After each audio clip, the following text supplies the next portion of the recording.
Ladies and gentlemen, welcome to Loreweek. It has been a minute. I am, as ever and as always, your host, the Lore Runner. The Bald Runner? I don't know. The Door Runner?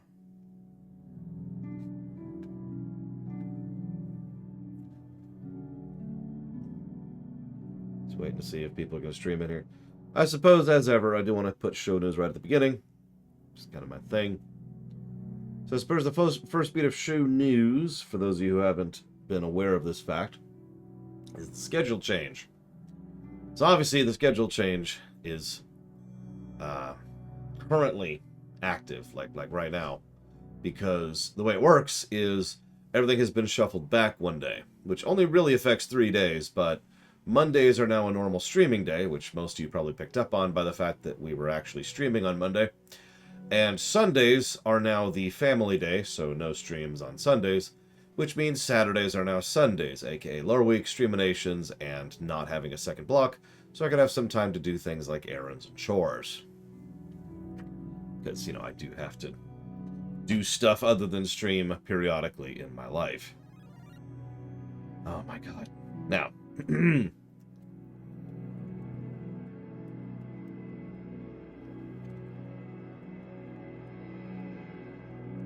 write those down really quick.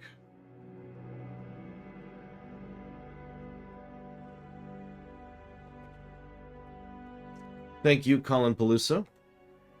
I'll put that towards SpongeBob, etc. Thank you, Rex. Can never pronounce the last name. I'll put that towards Axiom Verge. And thank you, Loner. I'll put that towards Shoot His Blood and Teeth. I thought I was done. But they ripped me back in. With a sub towards Command and Conquer 3. Make sure I read that correctly. Thank you, Jeremy, very much. And there's another... Oh my god. Whoop. Well, thank you, Chaotic Danny, very, very much for a full year of support. I will put that anniversary sub towards Dealer's Choice. Much appreciated. Thank you.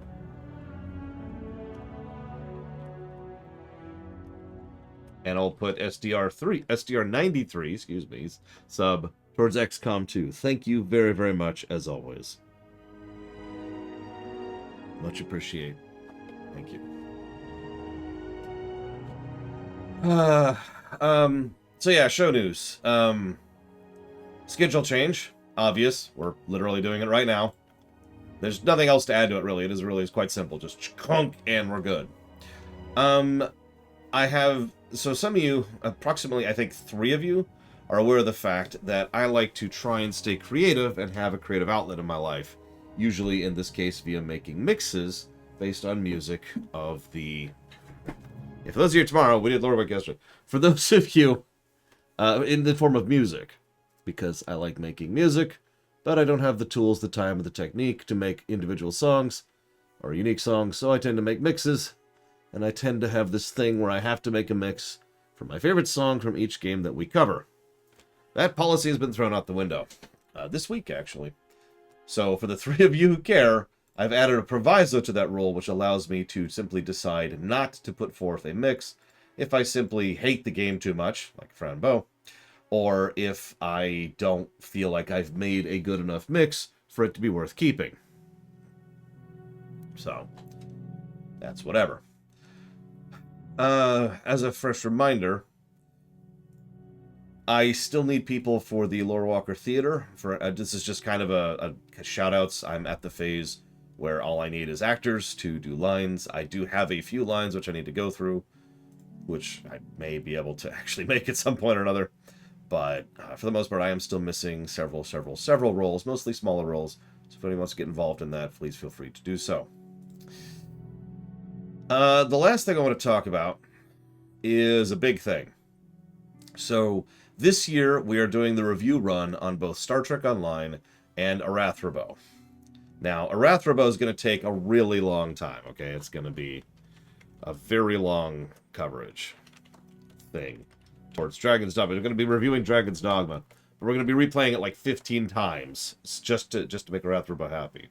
So thank you for the sub very much, as always. Put towards Dragon's Dogma. We're going to be covering Star Trek Online and the Old Republic, STO, and Tor. Now, that's happening, period, the end. The question is, when exactly do we schedule that?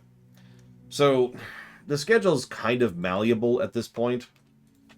Like, I can rejigger things in whatever orders. There's a couple of things that has to happen, like I need Hollow Knight, Hades, and Outer Wilds to not happen until 2 weeks from now. Shrug. But that's not exactly a big thing, and that's really, really easy to make happen, so that's whatever. No, absolutely not, Mike Kamano. I know what you're thinking there, but I am far too afraid to allow that to happen. So, I will play it safe and cover it now, and hope that nothing bad happens, rather than play it risky and possibly have something bad happen and then not be able to do the run at all. So, getting to the point though, the queue, the list, not the list, but the queue. So, right now we're still in the middle of the miscellaneous block. Monday we're going to be playing Space Marine, that's not going to be a long game. And then Beyond Good and Evil, which I have no idea how long it's going to be. And then Halo Wars 2, and then Mortal Kombat 11. Hollow Knight, Outer Wilds, Hades. All of those are pushed back for July, as I already mentioned. We might push them past the RPG block, whatever. But then we do the RPG block, which is Lufia 2 and Lufia 1, as well as Tales of Arise, Legend of Legaia, and Suikoden 1. Once we're at that point, we'll be down to the games that I actually want to stream, also known as Lore's block. Now, what I was thinking is probably going ahead and shoving one of those MMOs after the RPG block, and the other one a little bit further down. But I'm not 100% on that, and I was hoping for some opinions on that, because I don't want to just do STO and Tor back-to-back. Actually, that's not true. I absolutely want to do STO and Tor back-to-back, but as we discussed with the FF14 run, I know that people would hate that. So, you know, I don't want people to hate me more than they already do for two massive runs of MMOs back-to-back, so we need to split them up somehow. Tor is obviously going to be the longer one, just because Tor is a longer and sloggier game. STO is much, much more well-built for replaying, and also I have a bit of a Doom ship I'll be able to do the missions with, so that will be relatively easy. Past that, I'm not sure. Past that, I'm not sure. We could swap it however we want. We could get Tor out of the way first. Tor is honestly going to be a bit of a slog in general. I also need to know from people like Shadow Machine and Darth Tyrant and Cord when would be good for them, because I think all three of them are going to want to be participating in the Tor run, which will be important. For the STO run, I won't be doing any of it co-op. We learned our lesson last time. But for the Tor run, having other people is going to be almost mandatory. So what works for other people's schedules is going to be a little bit relevant. That sounds like the worst idea ever, Hazardous. Why would I do that? Thank you, Metroid Hanar, very much. I will put that towards the Metroid block. Thank you very, very much. Oh, I should also probably mention there's a few other games that are getting funded. Romance of the Three Kingdoms 14, Wasteland 3, Code Vein, and Okami HD. All of which will happen at some point in these blocks. I'm not sure when exactly. No, I know, Darth Tyrant. I don't expect super availability. I'm just saying. Tor will be more reliant on other people than STO will. STO, I'm going to do the whole thing solo. I'm kind of grouping. But Tor, I mean, unless Tor's gotten better, which it probably hasn't. Well, it's not technically funded yet, but I'm going to fund Adventures. It's on the list of put dealer's choice towards it. But yes, apart from TFOs, I'm going to do all of STO solo. So I've been asked a couple of questions here. So question number one, why? What lessons did I learn from about STO? So STO, when we did the Star Trek Online lore run, we grouped with other people. That sucked. Don't mistake me. It was nice hanging out with y'all. But the problem is STO is not super well designed when it comes to co-op. So just to name one specific example that kept happening, let's say there's a dialogue pop-up. So a dialogue pops up, and I have to hit next to get the next dialogue, and then next to get the next dialogue. And the other person over here, if they skip through it, it cancels my entire dialogue tree. Sometimes. But not always, because it's inconsistent. Sometimes I can keep going through the dialogue, and they just go through the mission because they've started the mission while I'm still back in the dialogue. Sometimes the dialogue overlaps itself, and I can hear both aspects of people talking over each other, and it's just a mess. So rather than deal with any of that, we're just going to do it solo. It is possible with care and practice to avoid these problems. I should know. Pax and I do that all the time. We have a whole system in place so that we can play STO co-op. I don't expect everyone else who is going to be playing STO with me to know that system or how it operates or to be disciplined enough to do it. So, yeah, thankfully, STO not only can be soloed in its entirety, but I have a fairly Doom ship. In fact, I have 3 of them, all built and ready to go specifically for this run. So STO's covered. No worries on that. But that's why we're doing that solo. The second question that was asked is what's going on with STO? 2 problems. First of all, they were bought out by Gearbox. Now, this isn't super big news. This isn't super new news. I just stuttered over that and replaced it with big for some reason. This is something that has happened a while ago. But Gearbox has a really long-standing habit of kind of making things that they own worse by virtue of the fact that they own them. By the way, this has actually already happened, arguably in STO, but I don't want to get into the specifics of that. Going to completely ignore Reggie, as I want to do. Now, the other thing, though, is... The other side of the problem is STO is weirdly morphic in its content. And obviously they do go back, they redo missions semi-regularly, action. But none of that really matters. What really matters is Neverwinter. For those of you not aware, Neverwinter is someone who's not a person. I'm tired. I had to get up early this morning to try and get caught up on news, and I didn't finish, by the way. You'll notice the PC gaming show is not on this list. It's because I didn't have time. I don't have time to finish it. Anyway, I didn't even have time to watch it. I didn't even have time to start it. Too many game news things this week. Anyways, so yeah, older missions kind of drop out or get hidden. And it's a whole mess, but Neverwinter is the big problem.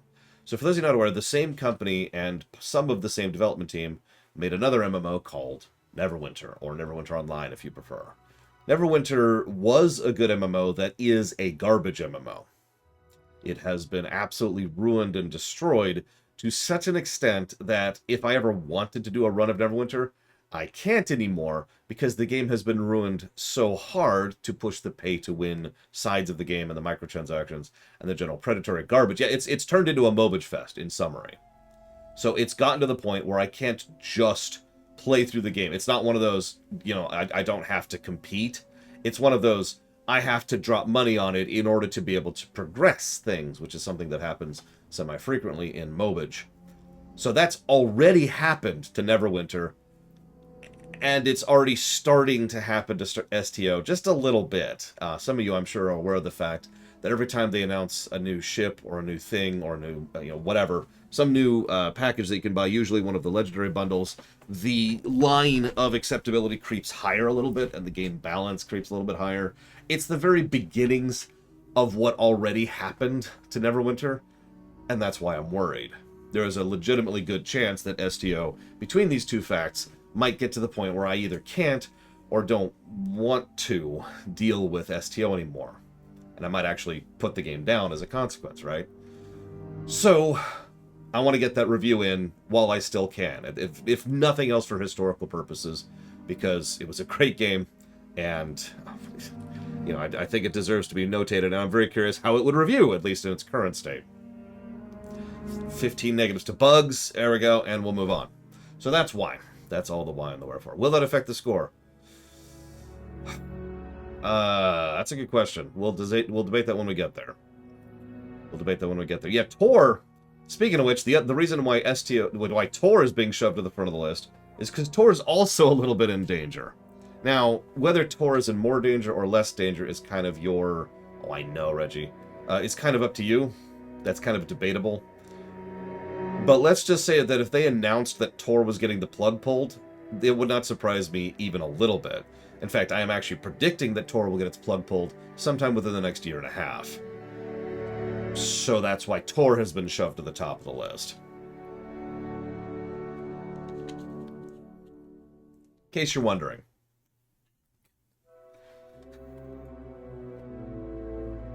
Oh, Tor is totally living on borrowed time. The launch of the recent expansion, I know they've patched a lot of it, but the launch of that expansion was unacceptable, and the game hasn't exactly been, you know, making big bucks. It's certainly been funding itself. It's frankly, in my opinion, I don't know this for certainty, but it's frankly been the only reason BioWare has still been around for the last several years. But I do think that it is reaching the same point that almost every MMO reaches in its life cycle, which is when it kind of starts its own little, well, we've lost all the customers we're getting, and we're not really getting any new customers, so we're just kind of staying around here range. You know what I mean? And almost every MMO out there, once they hit that point, one of two things happens. Either they pull the plug, or it goes into maintenance mode. And I guarantee you EA isn't going to go into maintenance mode. So, yeah. Again, another reason why I want to get the Tor stuff in there. I mean, the Tor Sith Warrior one was excellent. It was actually the proof of concept for MMO reviews in general. So, I absolutely want to do a full coverage, pseudo-lore run review of all of Tor. So, that's going to be a bit. Either way. Could someone else do maintenance mode for Tor instead of EA? Doesn't really work that way, but the answer is yes. Which class? Yes, Crazy Norse. I haven't decided on the exact order, but I kind of want to finish on Agent or Sith Warrior. I haven't decided which yet. So it's probably going to go something along the lines of to get the worst out of the way first. So we're probably going to do... I guess that would be Trooper, and then Bounty Hunter, and then probably, I can't think for some reason, Consular, and then Inquisitor, and then either Knight, Warrior, or Smuggler, Agent, and then the opposite of that. So, either way, one of those things will probably happen. I haven't decided on the exact order yet, but we're going to do some kind of order. It'll make some kind of sense, I swear. Pure light or dark first? I will decide that on the fly, because it kind of matters based on which class we're doing specifically. Because some classes really suck for dark side. Cough, cough, Jedi Knight. And some classes are very different for dark side, like Sith Warrior or Agent, for example, are two good examples of that. So. And yeah, once we finish the class stories, there will be two classes we will carry forward, one of which will be the original Sith Warrior, the one who's still there from the last run, and the other will be someone on the Republic, probably our Jedi Knight, to be completely honest. Haven't decided yet. And we will continue forward and do the post-launch content, the expansion content, on those two characters, all the way up to and including the most recent expansion, the one that came out this year. And once we finish that, we will consider it done. So we will. So Tyrant asks, "Are you going to try the raids?" Raids are always kind of a question mark in most MMOs, but I'm going to say it would be nice to do the raids, but I sincerely doubt it, to be blunt. The odds of us doing the raid content in Tor is probably around the 2% range as far as feasibility. It's not like I can just go and queue for it like I can in FF14, or solo it like I can in STO or WoW. So, yes, of course we'll be playing Federation for STO. There effectively are no other factions. We will, of course, be showing off the intros for every faction, and then immediately deleting those characters. I like to think that that happens in lore, you know? Like, we've brought you forward from the 21st century.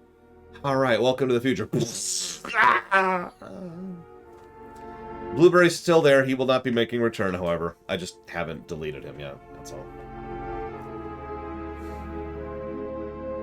Probably Darth Tyrant. Almost assuredly. MMOs much less popular than Tor have managed to find a fan maintenance mode via private servers, so yeah. Anyways, I'm giving Daniels too much credit. That's not what I would have thought. I think that's everything. Double checking my notes over here. Which is not these. I have notes somewhere, I swear. Oh, the new Klingon arc sucks so hard. I hate it. Anyways, okay, so talked about that, talked about that, talked about that, talked about that. Let's get into some actual news, shall we?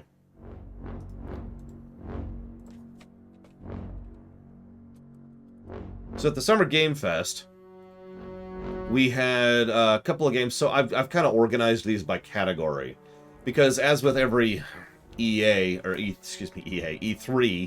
or Not-E3, which is what they're actually calling this, Pesnator donates $100. That happens every year at every E3. I'm not sure why exactly, but it is something that they do. It's terrifying, horrifying, and something I wasn't even remotely ready for. So I gotta change all kinds of things here to track for that.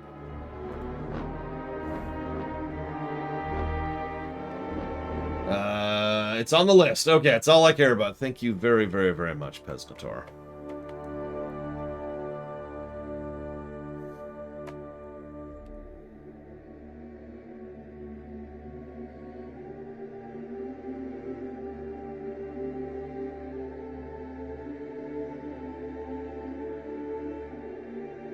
Always and ever appreciate. Thank you very, very much. Thank you. I'll put that towards invisible ink, whatever it is.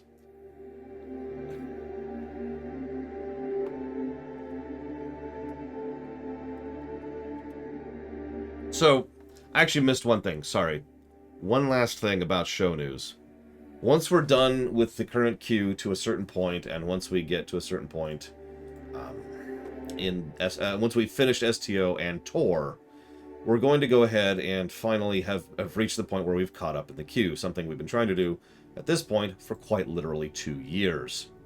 Oh my god, stop donating, please! Please! Okay, thank you, Nadaz, very much. I will put it towards groceries later today, because I desperately need groceries. I'm out of everything. But I wanted to talk about the specifics of that. So some of you may or may not be aware of the fact that I stream for 10 hours a day, and I also work when not streaming. My average work hours are pretty high. That's fine, I don't mind, but it is officially gotten to the point where it is starting to affect me. I'm just getting too old, or maybe I've just been doing it for too long. Some of you may or may not remember that this was intended to be a temporary measure, and indeed it was. It was intended to be temporary until we could get caught up on the queue. And we just kept not getting caught up in the queue and not getting caught up in the queue. There's two big reasons for this. I want to explain these. So first of all, some of you are aware of the fact that we used to not charge by the hour for runs. So what would happen is someone would donate for a run, and someone else would donate for a run, and those two runs would get funded. And one of those games is 10 hours, and one of those games was 90 hours.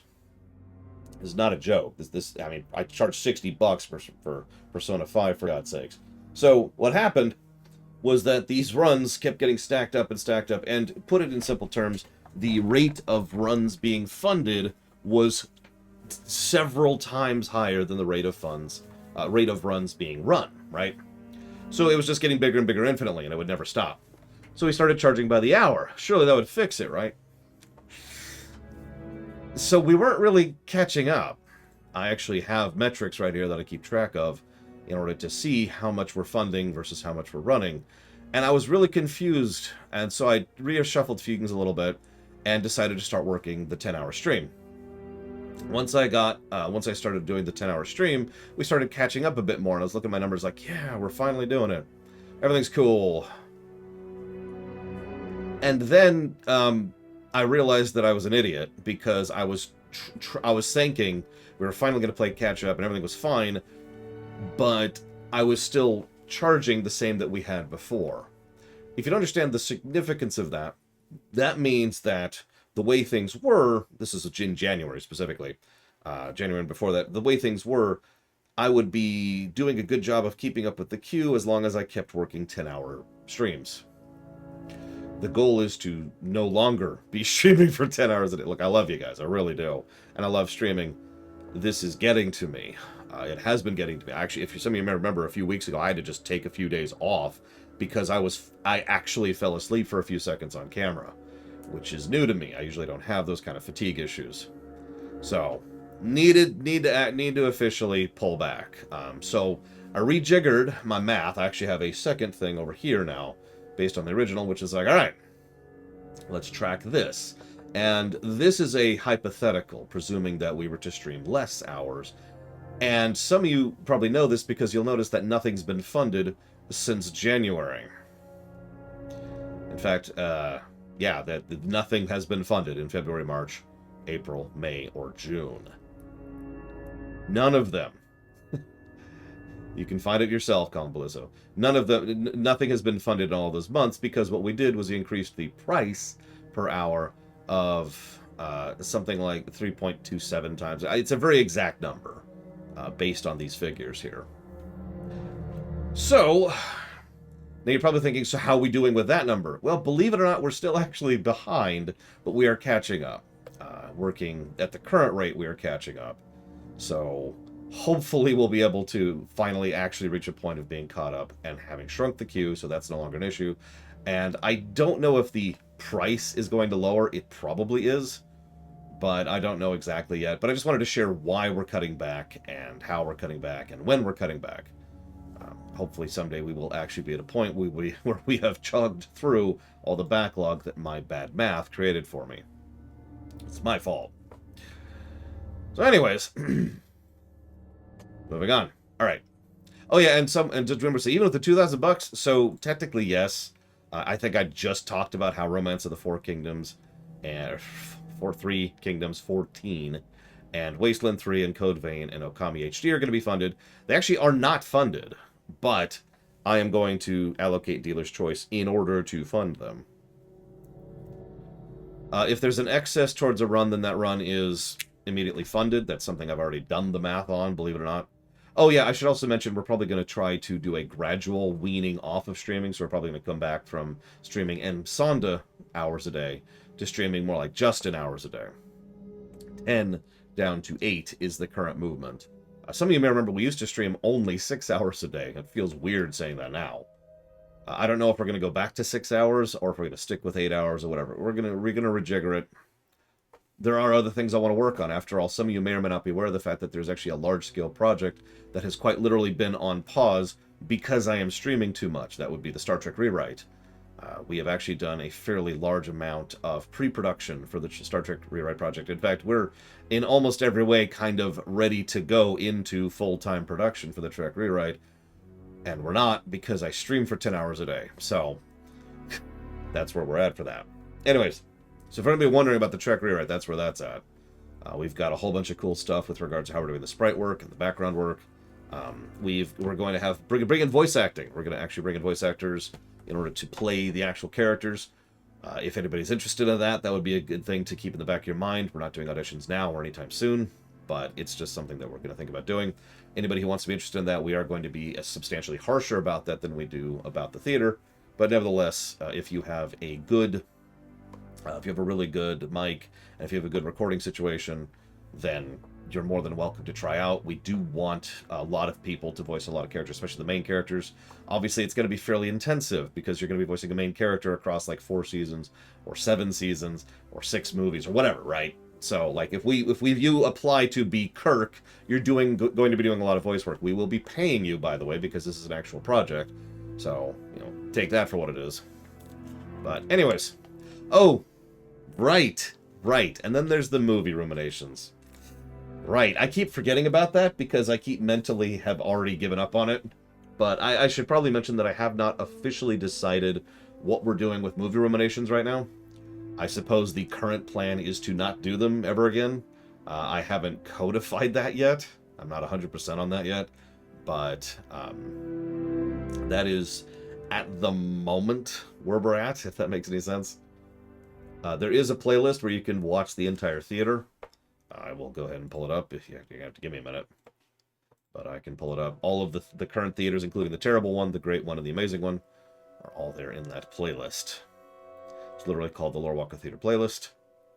It's right here. Play all. Pause. There you go. Boom. Loreweek Theater.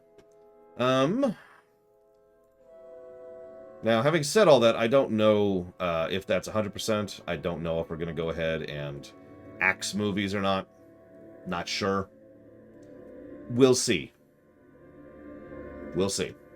I will say this, if we are going to go back to movie Ruminations, they 100% will not be happening until the tour run, which if you're paying attention won't even be happening until we're caught back up in the queue. So catching back up in the queue, getting STO, and getting tour run, all take higher priority than movie Ruminations, period. If for some random reason all that streaming takes until next year, which means there will be no movie Ruminations going live for a bit, then that's what that happens, because those take priority. So, that's where that's at. You want to hear something funny, Jesse's Mask? I had several people, whine is the word I'm going to use, about how lazy I am because I do so much less work and expect the same amount of money because I chopped down from one movie Rumination a week to 2. That is to say, one movie every 4 a month to 2 a month. And I've gotten multiple comments like that, actually.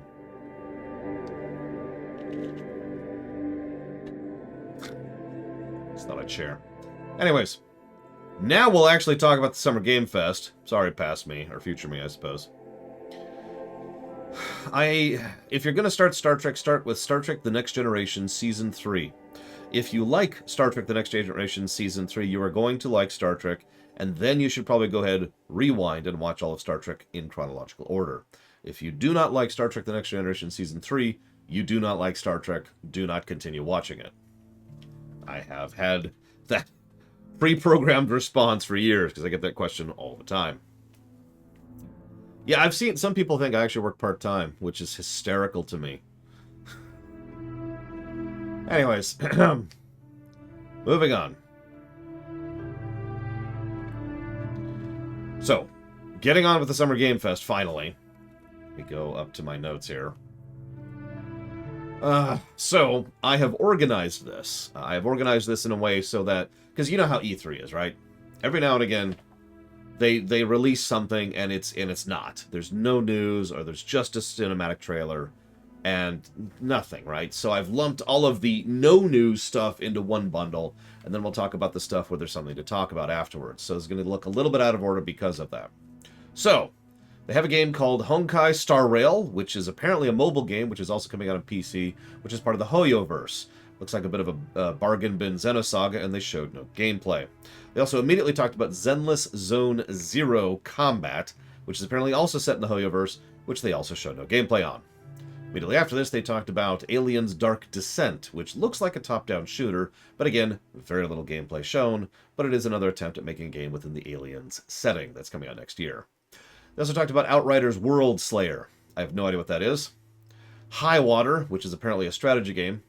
Midnight Suns. Now, actually, we have plenty to talk about with regards to Midnight Suns, but the problem is all of that is in previous stuff. Midnight Suns is not a new announcement. They just showed off the fact that they're adding Venom and the Hulk to it, mostly on the villain side, probably because they're mind-controlled.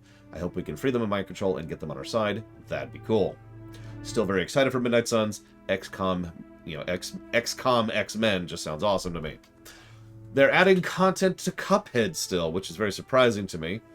They actually did show off one of the new boss fights, but the point is there's new Cuphead content, so woo. They're putting together a One Piece RPG named One Piece Odyssey. This looks near identical to every 3D JRPG I've ever seen since the Ever, since back as FF10, actually. Very, very little gameplay, so I have no idea what's going on, when, where, or why. But they're making a One Piece RPG, so cool. And then they showed off a bit of Gotham Knights and a release date, that's October 25th.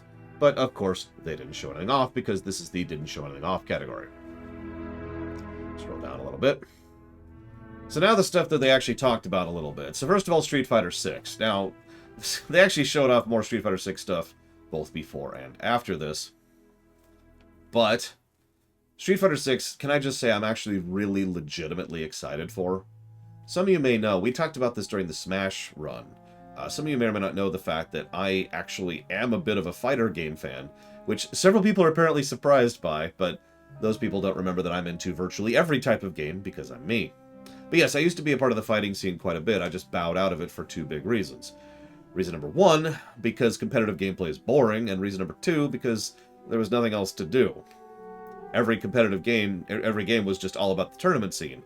That's fine. You know, I'm not trying to bash or fling shade. It's just I have no interest in that, so there was no reason for me to keep playing fighting games.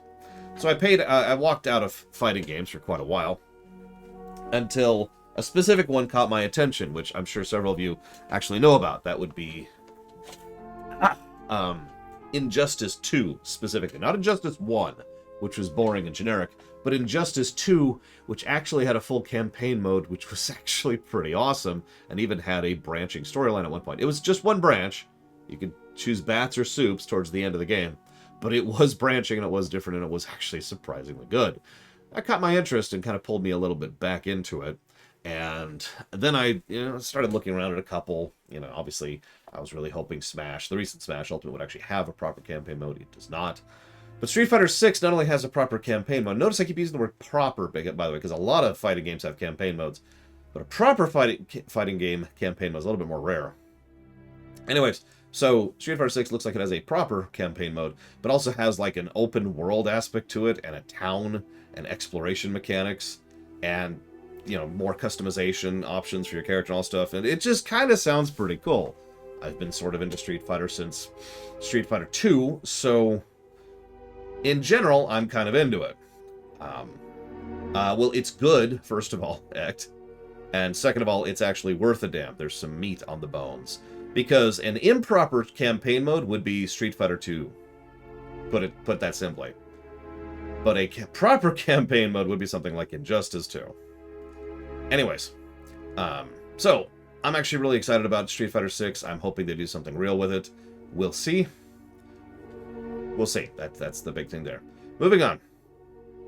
Yeah, Mortal Kombat used to have an actual campaign, but they did that for a brief period there. Like, what was that? I don't remember the name of it. There was like a map and everything, and you would actually move around the map. Oh no, this is before 10. Well before 10. This is like the PS2, PS3 era. I don't remember what it was called. This is before the Apocalypse one. I think Deception is the one I was thinking of, yeah.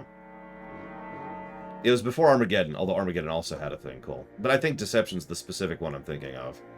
Anyways, yeah, Mortal Kombat has a lot of lore to it. But so does Street Fighter, actually. In fact, Street Fighter lore is kind of wild. Anyways, getting off topic. I'm excited. Hopefully we'll be able to get something cool out of it. I never played Mortal Kombat 9, so I can't speak to that. Modern Warfare 2. So Modern Warfare 2 Modern Warfare 2 Remake. Let's be very clear about this. Modern Warfare 2's remake is looking actually pretty legit. First of all, I should mention that I'm actually one of the only people in the world, apparently, that actually really liked Modern Warfare Remake. It was a really good game. Like, it's a review. It's post-Oblivion line. And so I'll give you the golden number for it, if you give me a moment here. Yeah, there it is. Golden number of 134.76. For those of you not familiar with that, that's really high. And I stand by that. It was a damn good game. Surprisingly so. So yeah, Modern Warfare 2 Remake, I'm interested pretty much on the base of it, just because of the fact that it's that. Now, the fact that they're just calling it Modern Warfare 2, that's stupid. Yeah, that's whatever. What's your backup, Jesse's Mask? Because I'm not sure I could get that playable, and you know the rules in general. What's the difference between the original? It's a completely different game. They say remake, but honestly, reimagining is a more accurate term.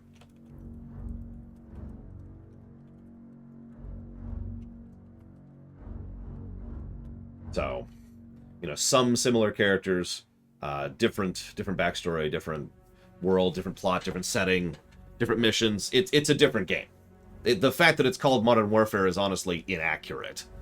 Or, inaccurate's the wrong word, but it's like saying, what's the difference between God of War and God of War? That's kind of similar problem there. It's the we don't know how to name video games problem. Either way, thank you, Jesse's Mask, very much. I will put that towards either Mortal Kombat Deception or whatever your backup is once you give me a backup. They did actually show off one full mission in the Modern Warfare 2 remake, MWR2, and it looks pretty good. It's a ship-based mission. No, not that one. And you have to sneak on board or fight on board. But the thing that struck me as impressive, the little detail that caught my attention, was the ship is in the middle of a really big storm. So it's going like this, right? And obviously this affects your movement, duh. But what it really affects is some of the containers which are not bolted down. Now, that gives you mobile cover, but it's also a hazard. Those containers can injure you as you're going through it. And they actually showed a little bit of this and how that can affect your desire and input, your strategy in how you maneuver through the level. It looked pretty cool, so I'm into it. Now, the next game they showed off, I have very little to say about because it looks really cool, but really I could summarize everything about the next game by one word. So the next game is called Witchfire, and the word is Gun Mage. Paradise Killer, you got it. Jesse's Mask, thank you. You play a gun mage. You have a gun, it's a revolver. You can enchant it with spells, which changes how your bullets work. You can cast, and you can shoot your spells, which changes how the spells work. You can cast and shoot at the same time. You're a gun mage! What more do you want from me? They did show off a decent amount of the gameplay. They showed off how the guns can interact with spells and how the spells can interact with guns and how you can set traps or do combos, all sorts of stuff. It looks really cool. It looks cool. Moving on. Next one they showed off is something called Fort Solis. Now, this is technically a they didn't showcase anything game, but I decided to look this up a little bit. So this is actually a third-person action engineering game. Of all things. It's designed to be kind of like a modular version of Dead Space. It is a horror game. It is actually specifically inspired by Moon, for the three of you out there who have ever seen that film. By Duncan Jones, specifically. I've actually done a rumination on that film. Good film, by the way. So it's designed... The whole premise is you're this engineer who's on this distant space station, and you upkeep and maintain the place, and then something goes wrong, and you're all alone, and you have to figure out WTF as you're trying to make your way through there, so... I believe yes, Huthor. I don't know if that's still true. There are dozens of us! Good film. Seriously, Moon's a good film. That's all I'm going to say about it. But yeah, Fort Solis looks pretty legit. Now... then they showed off... Then they did something funny, and I made a note of it in my notes, because I just had to talk about how awkward this was, because they just suddenly cut to Dwayne Johnson doing a really awkward promo of, like, an energy drink, and I don't even remember what else, to be honest, because it was... Like, Dwayne Johnson has a lot of natural charisma. It's actually part of the reason I like him as an actor. But he just sort of, like, really, really awkwardly is like, hey, and then I got... This is generic. What's this? Dust off! I got dust off thing to dust off for the next game. It's oh God, it was bad. it was pretty cringy. But what's really funny is the moment he stopped doing the promos, he started talking about Black Adam. Now, I'm actually kind of excited about Black Adam. I tend to like Black Adam as a character in the comics, and Dwayne Johnson's a perfect pick for that. So, and I'm mentioning this as well because the moment he started talking about Black Adam, you could tell he went a bit off script. And he just suddenly started being a more interesting person to watch the moment he went off script. Go figure. It reminded me of Regis Fils-Aimé, who is another person who, when he's on script, he tends to be rather wooden. But when he goes off script, Reggie... Have you ever seen Reggie go off script when he's just being himself? Because he's a huge Dorcas and it's awesome. So yeah, no, he started going off script a bit, talking about Black Adam, and then he started talking about, you know, the film, and then they actually showed a trailer for the film, and it looks awesome. So, so then they talked about something. Maze. Now, Maze is a new video game. The way it works, Black Adam is not... Black Adam's kind of like the Punisher, if you're familiar with that, Blue of Alex. He's not a villain, but he's not exactly a good guy. And I know what you're thinking. So he's an anti-villain?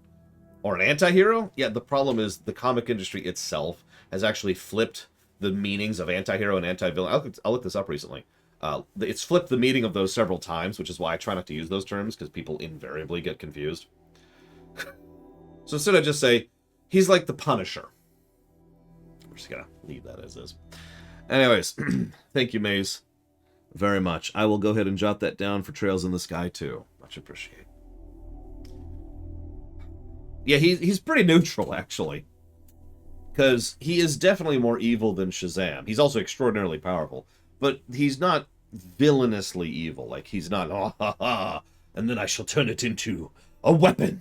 No, instead, it's more along the lines of, I must protect my people and take care of this stuff, and if you get in my way, I'm not going to push you out of the way. I'm going to kill you. Again, Punisher.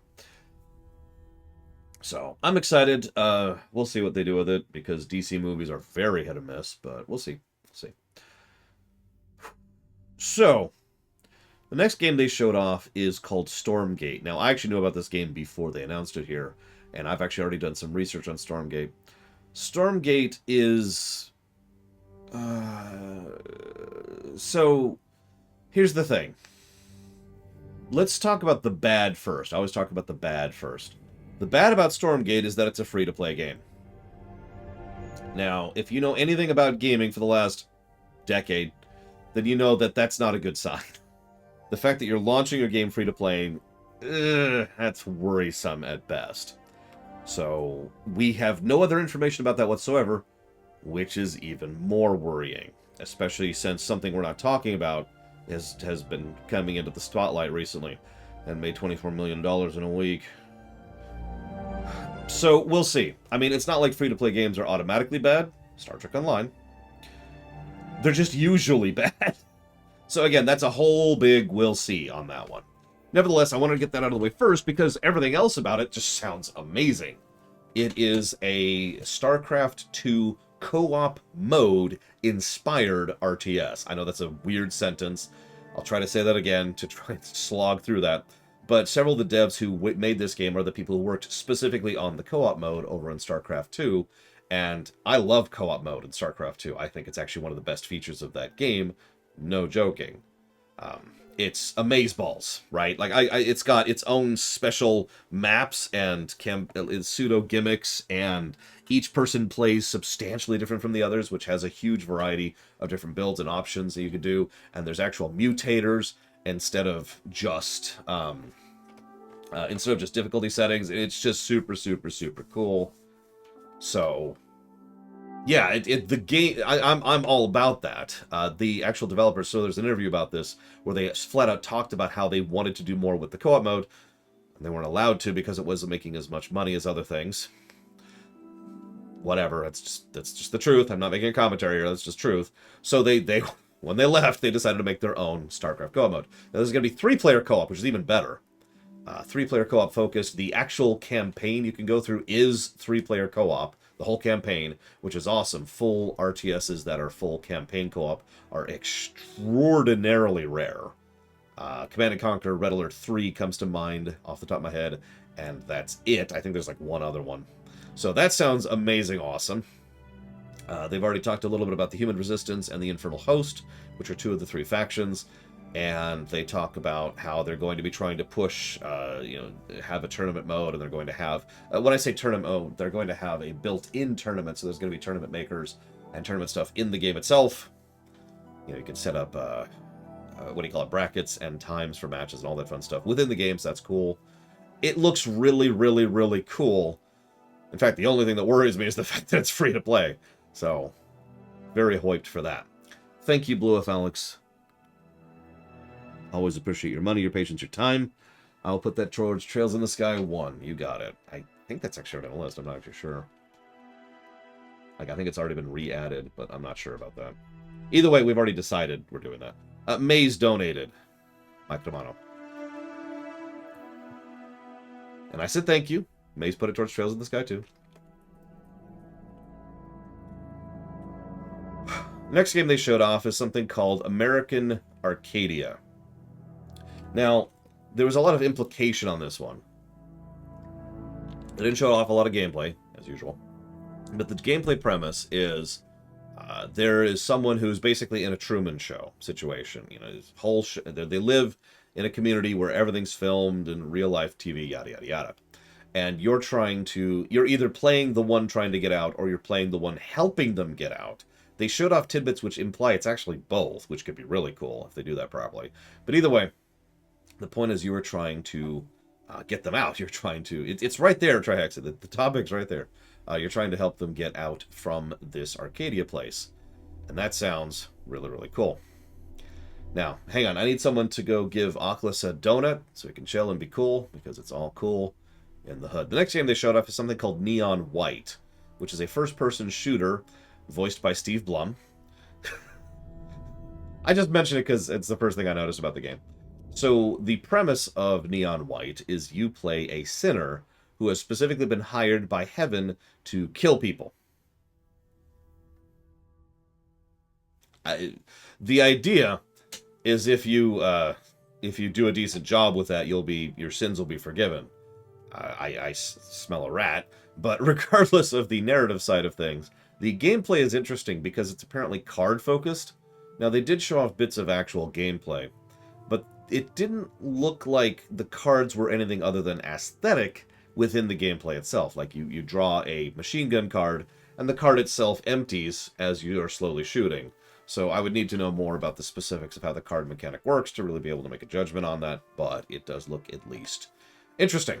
And it is coming out on both Switch and Steam, yada, yada, yada. Oh, there's also apparently a social aspect to it, too, where you can get gifts and give them to people, and dating sim, yada, yada. So who knows if that's any cool or not. They just mentioned it briefly, which is why I'm bringing it up. Next game they bring up is something, it's a bit of a passion project game called Midnight Fight Express, which is a twin-stick shooter, except there's no shooting, you just do melee, but you do have, it's essentially a twin-stick beat-em-up, where you have attacks and combos, and you change how and what you attack, depending on which attacks you use in which order. Looks reasonably cool. It's stylized in terms of narrative like a Punisher game. There's that again. Didn't intend that.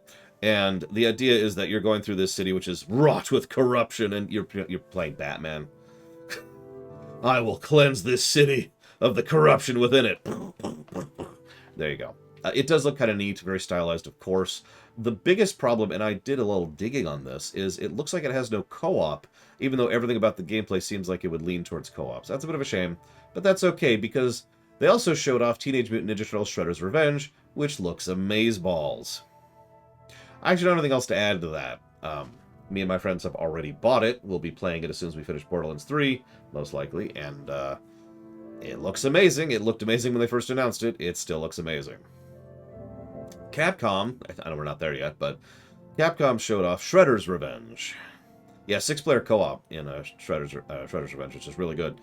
They showed off a Capcom Arcade Stadium 2. The full list is so huge, I decided not to write it down, but it contains several of Capcom's old arcade titles from back when arcade was actually what Capcom was primarily about. When I say the old stuff, I mean like Street Fighter. No. Not Street Fighter 2. Not Street Fighter Alpha. Street Fighter. The original. Now, they have a whole lot of stuff on it. It's not just the old stuff. In fact, let's see if I can pull up a list here. It's a pretty big list. It's a large list of games. But I haven't decided exactly if I want to pick it up yet or not, because, I mean, a lot of those old games kind of suck, you know?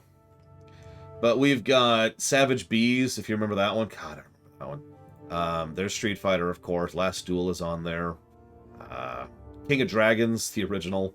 Knights of the Round. Oh, there's a flash from the past. The original Darkstalkers, the original Night Warriors. They do actually have Street Fighter Alpha. Sorry, so that's in there. Mega Man Power Battle is going to be part of that.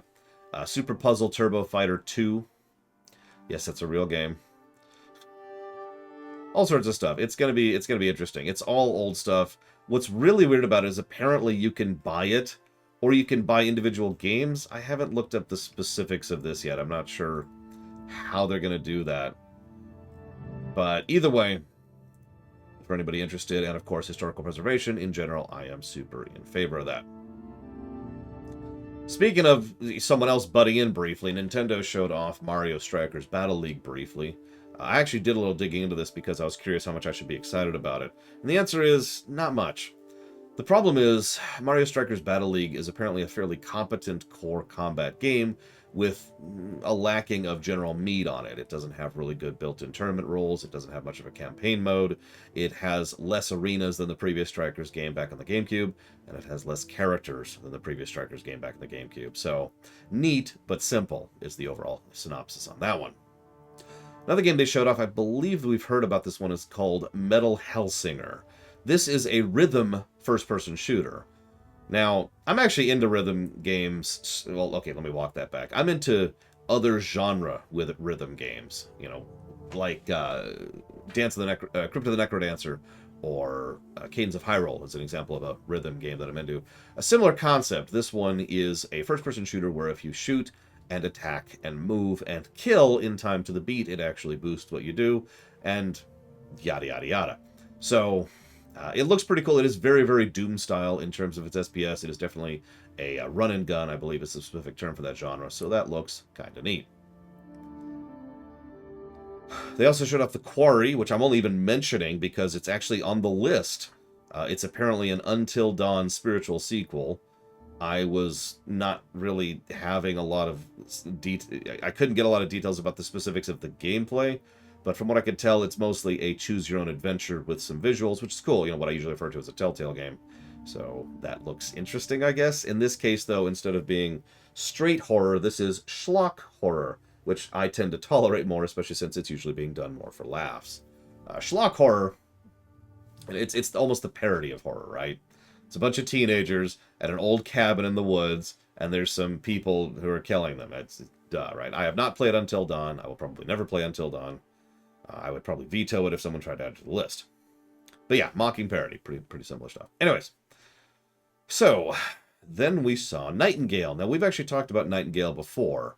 That is the procedurally generated, you're roaming through the Fey realms survival game. Now, I've talked about this before. I'm actually very into survival games, asterisk, when they have a really good, this is going to sound familiar, a really good, proper campaign mode. Perfect has this. I can't wait to never play it. Now, the thing that they showed off this time, because we've already talked about it, is they showed off a little bit more of the specifics of generating the next realm.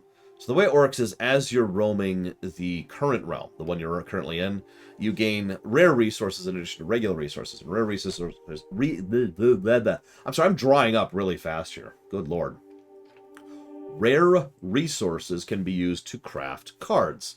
And the cards can then be combined in order to make the next realm. So you can set some of the rules of the next realm. The biome, the threat level, the resource level, and all of the benefits and detriments that come with that. So you go really high risk, high reward, or you can have like a safe recovery spot, or whatever, right? That's kind of cool, and that does add a little interesting niggle to the Nightingale vibe. Then we have Saints Row, also known as Saints Row 5, but I mean, we already complained about naming nomenclature. So what's funny about this is at first, I've seen some people complain about this because all they showed off was the character creator. They spent an entire trailer doing nothing but showing off this character creator. Now, I can see why some people might be upset about that, but you have to remember that back in the day, Saints Row was actually known for its character creator. In fact, especially with Saints Row 3 and 4 to a lesser extent, it was specifically a selling point that they had this absolutely ludicrous character creator, which you can make whatever in, right? So it makes sense that they're hitting the same note, that they're trying to show that, once again, you can make whatever the hell you want to. Yeah, it looks like a character creator that would easily be 3 positive territory, because it's the amount of options and the amount of combinations is absolutely insane. And that's the point. That's the whole selling point, like I just talked about. So The character creator looks good. I don't know what I think about the game itself because they didn't even show that off. We'll see when we get there. Finally, they showed off Warhammer 40k Darktide. Now, I'm actually really invested and interested in this, but unfortunately the one question I have they didn't answer. So for those of you not aware, Darktide is Vermintide 3.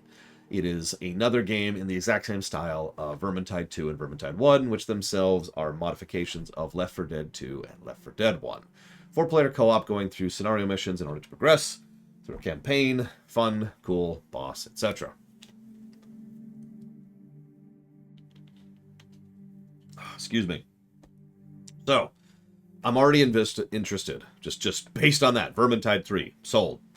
The thing, though, that I'm really curious about is what they're going to do in order to vary it up. So, Vermintide 1 was ultimately a fairly basic game. It was Left 4 Dead with one slight variance. Vermintide 2 added some variances by allowing you to switch which weapon you used as part of your build, which could change...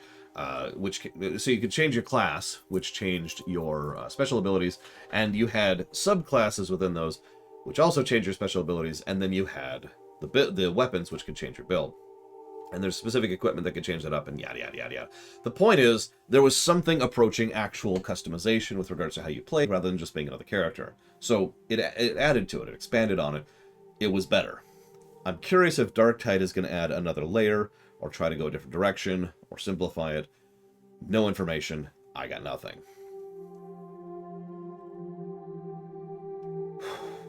I haven't done one of these in a minute. So that's it for the Summer Game Fest. Jeff Keighley, or Knightley, or Bogley, or whatever his goddamn name is still a moron. With an absence of charisma and no ability to shill properly. Seriously, it was actually embarrassing watching the man attempt to shill. I don't know how else to explain it. Anyways, Microsoft. So I actually got through most of the Microsoft conference. Talk about more of that in a minute. But this is a good segue into Redfall. So, how is he a Dorito Pope? Is he the Pope of Doritos, or does he... I don't care. Redfall is a Left 4 Dead style game where you play... He is a decent producer. I actually agree with that, Jesse's Mask, but the man should not be on camera. You need a Todd Howard to be on camera. Anyways, you play one of these different characters who have actual special abilities, powers and abilities and stuff like that. So each of them varies. It is team-based co-op scenario structure. Again, very Left 4 Dead, but you're stuck on this island which is completely infested by these super powerful vampires. So there's your overall premise and point of the game. Actually looks kind of neat, to be honest with you. Me and my friends will be looking into it to add it to the co-op list. Otherwise, I don't have much to add to it. Oh, I should probably talk about these games first. Sorry, I'm doing this out of order. I apologize. That's me. Yeah, Redfall, like Darktide, is a game I need actual details on, not just the base premise, Left 4 Dead is a nice base bones, but you need to do something on top of that, right?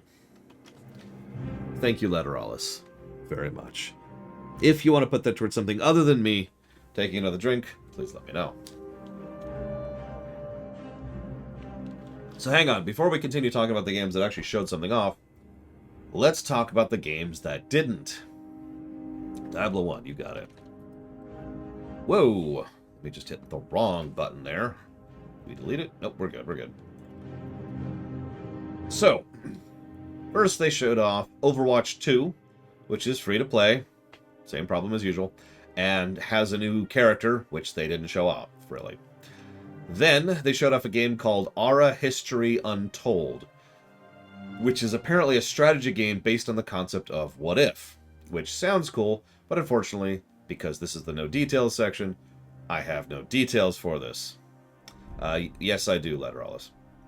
Then they showed off the High Isle, which is going to be a new zone and new expansion, mini-expansion, excuse me, for ESO, that is to say Elder Scrolls Online. I actually really hope to someday actually play ESO properly. That's coming out in June 21st, excuse me, that's not far from now. A couple days.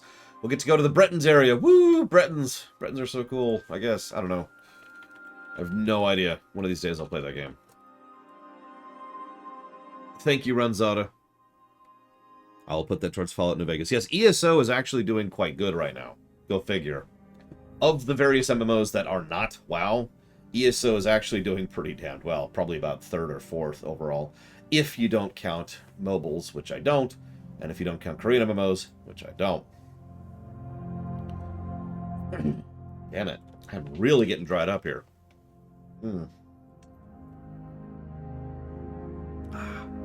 Fallout 76, adding the pit. I'm not sure what I think about that. WoW is doing well financially. Yes, it is still up there. It's not the king in terms of concurrent players. FF14 has taken that slot. But WoW has drifted down to the number 2 slot. So, WoW is still doing fine. Moving on. So, Fallout 76 is adding the pit. I don't know what to say about this, because, again, this is the no details section. Those are my thoughts on it, Trihexia. We'll see exactly what we think of it when we get there, if we ever get there. Fallout 76 is supposedly actually a game at this point, so, again, who knows? Again, I haven't played it, and this is the no details section. Speaking of which, they showed off no details about Arc 2, and something called Naraka Blade Point, and something called Ereban, and something called Wolong Fallen Dynasty. I know something about that. It's a Team Ninja game. Now, this is my personal favorite in the no details category. This is hysterical. But there's something out there called... I don't know what it's called because we don't have a name for the game. All we know is that Kojima is making a new video game. That's it. They had to have a whole other side section where they had a very brief interview with Kojima just to announce that he's making something. I mean no disrespect, but get off my screen until you have something to talk about. Anyways. So now let's jump back to the stuff where they actually show... So there's something called Redfall. God.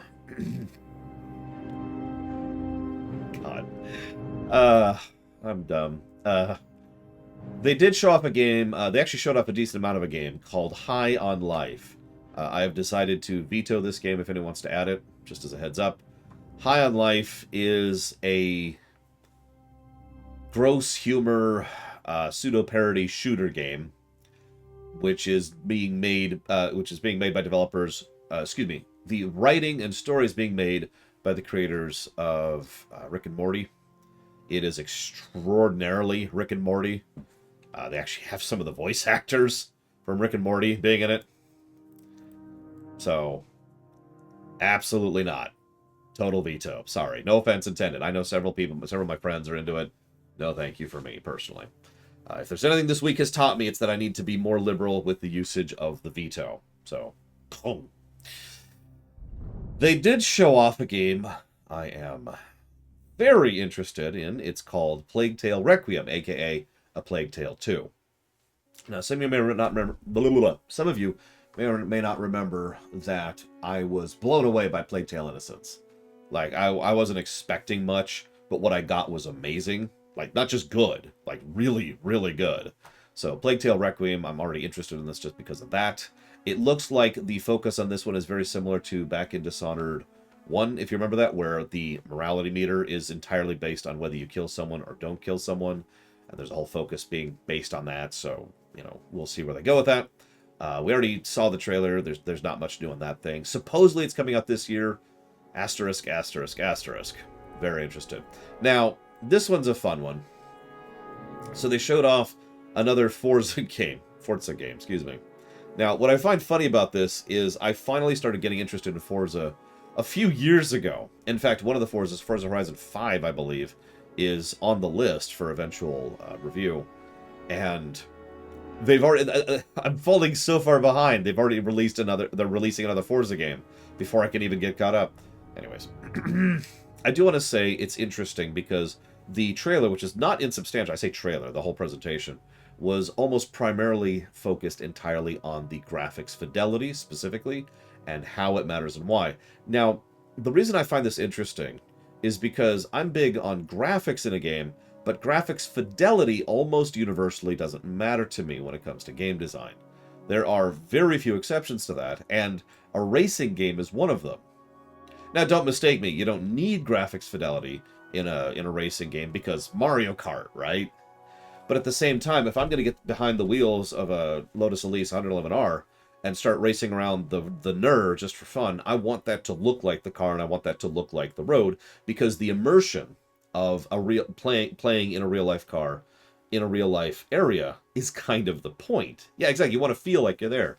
So they actually spent some time talking about the specifics of what they're doing for the fidelity and how they've actually taken out, I don't know how industry standard this is at this point, but they took out 3D scanners and took pictures and basically mapped the tracks based on the actual real-life tracks. So that's cool. They also showed off a couple of gameplay things that I'm kind of into. So first of all, temperature is going to matter this time around. Yeah, exactly, Venetia. That's exactly right. For those who don't understand what that means, temperature and how it changes how your tires operate is actually a big deal in real-life racing. So how much your tires are being heated up and how much that's going to affect like brake lines when you're going through a tight corner, the heat of the tarmac is going to be irrelevant for that. So that's something they're adding for this one. There's also going to be a thing where they're adding in multiple tire builds and fuel management, as well as more car building, being able to swap out specific points and parts of your car and do more customization of it. Now, admittedly, if you're paying attention, this is just them catching up to Gran Turismo, because Gran Turismo has had all of this since the PlayStation 2. But I'm still into it. Like, this is still adding exactly what I want from the simulator side of racing. I'm into all three type of racing games, and simulator side, adding this kind of thing. Yeah, no, that's cool. I'm with it. So, next thing they showed off is that Forza Horizon 5 is getting a Hot Wheels mode. Nothing new to add to that. Well, I never played that, Venetia, so I have no idea. The first Gran Turismo game I played was 4 on the PS2. I don't know if temperature matters in the Hot Wheels mode. So the next game they showed off was Scorn. Now, this is funny because this has actually come up this very week because we've been playing horror games this week. Let me be very clear, Scorn has already been vetoed. Scorn is a game very, very much inspired by H.R. Geiger, or however you're supposed to pronounce it. It is super disturbing. Like, I don't mean like typical, gore and guts. I mean just disturbing, grotesque imagery, which is, of course, the point. So, if you're into that, if you're interested in that, woo, and if you're not, less woo. Yeah, you can't even describe it. That's kind of the point of it. What you're looking at is supposed to be indescribable.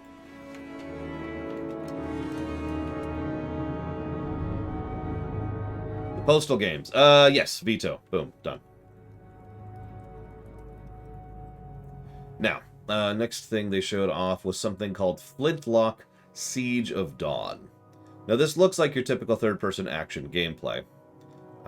The one thing they showed off was that you get a little animal companion, and this animal companion is actually part of your move. So you can, as you attack, you can hit another button, and the companion does like a combo on top of that, which looks kind of neat. There's also this thing where there's these little triangles which give additional interactives. The whole thing looks kind of cool. It actually reminds me most of Horizon Zero Dawn in terms of gameplay, and it looks neat. Unfortunately, they didn't show off too much. But there are some... I don't remember Jesse's Mask, forgive me. It's coming out next year. A lot of these are coming out next year. It's a lot of 2023, and that's the release date, was 2023. Now, then they showed off 2 games I am very interested in. In fact, one of them I'm going to buy regardless of the show, which is very rare for me. So the first one is Minecraft Legends. Now, Minecraft branching out into other genres is something I've been interested in more than once, although there was that not particularly great dungeon crawler, but I did actually like Minecraft Telltale, if you remember. And this is a Minecraft strategy game. Now, they did show off only brief snippets of gameplay, but they actually showed off a good amount of gameplay in those brief snippets. So, I forget the exact term for this type of strategy games. RTS, excuse me, this is real time, so forgive me. But the idea is that you play the commander. That's actually what you're controlling, is you're wandering around the battlefield like this. And as you go around, kind of like Pikmin, actually, I suppose is the best way to describe this. As you go around, you can give orders to whatever you can see, right? So you come here, and you group up with this, and you've got a gather around me thing, and you've got to attack in front of me thing, you've got to activate this special move thing, and so forth and so on. So you're playing the dude on the horse, so to speak, and you're trying to command the troops around you, kind of a thing. That can work. It's actually harder to get work than other things. But yeah, Brutal Legend also did that. That's another good example of this. I know there's a term for that type of strategy. I just can't think of it. Dawn of War kind of did that too, yeah. Either way, looks cool. We do see that there are mounts. Sorry, it's more accurate to say there's interaction with enemies and mobs, which can lead to mounts. There's building, there's fighting, and there's the rallying thing. Looks kind of cool. Yes, you can be attacked. So, I'm actually interested in that, like I said. And then there's the next game. Lightyear Frontier. Now, this game has actually been on my co-op list for a while now. And like I said, I'm already going to buy it regardless of the show. But it's Stardew Valley in mechs. That's literally how it was pitched. We got to see more specifics about how the actual gameplay works in this one, and we do have information that there will be some kind of campaign mode and some kind of story progression, which is good. I mean, even Stardew has progression and campaigning, so yeah. But yeah, you're in a mech, you get to swap which weapon you have, I say weapon, which tool you have equipped. So that's how you, like, you've got the, you know how in Stardew you've got the scythe, and then you've got the hoe to get the thing down and so forth. It's just you're going to swap your weapons out in order to do the same type of thing. Yeah, started with mechs. Do I need to add anything else to that? They did show more off of that. There's going to be a trading mechanic. There's going to be spaceships that come down from the rest of the galaxy that you're in, which can interact with you, and you can sell to them and buy from them and get a trade route going, which just sounds awesome. They showed off more of the actual specific mech modes. They didn't show off any of the combat. There is apparently going to be combat, but I suppose none of that's ready yet. And of course, this was the big reveal that there is going to be a progression campaign mode. So, rickety sold.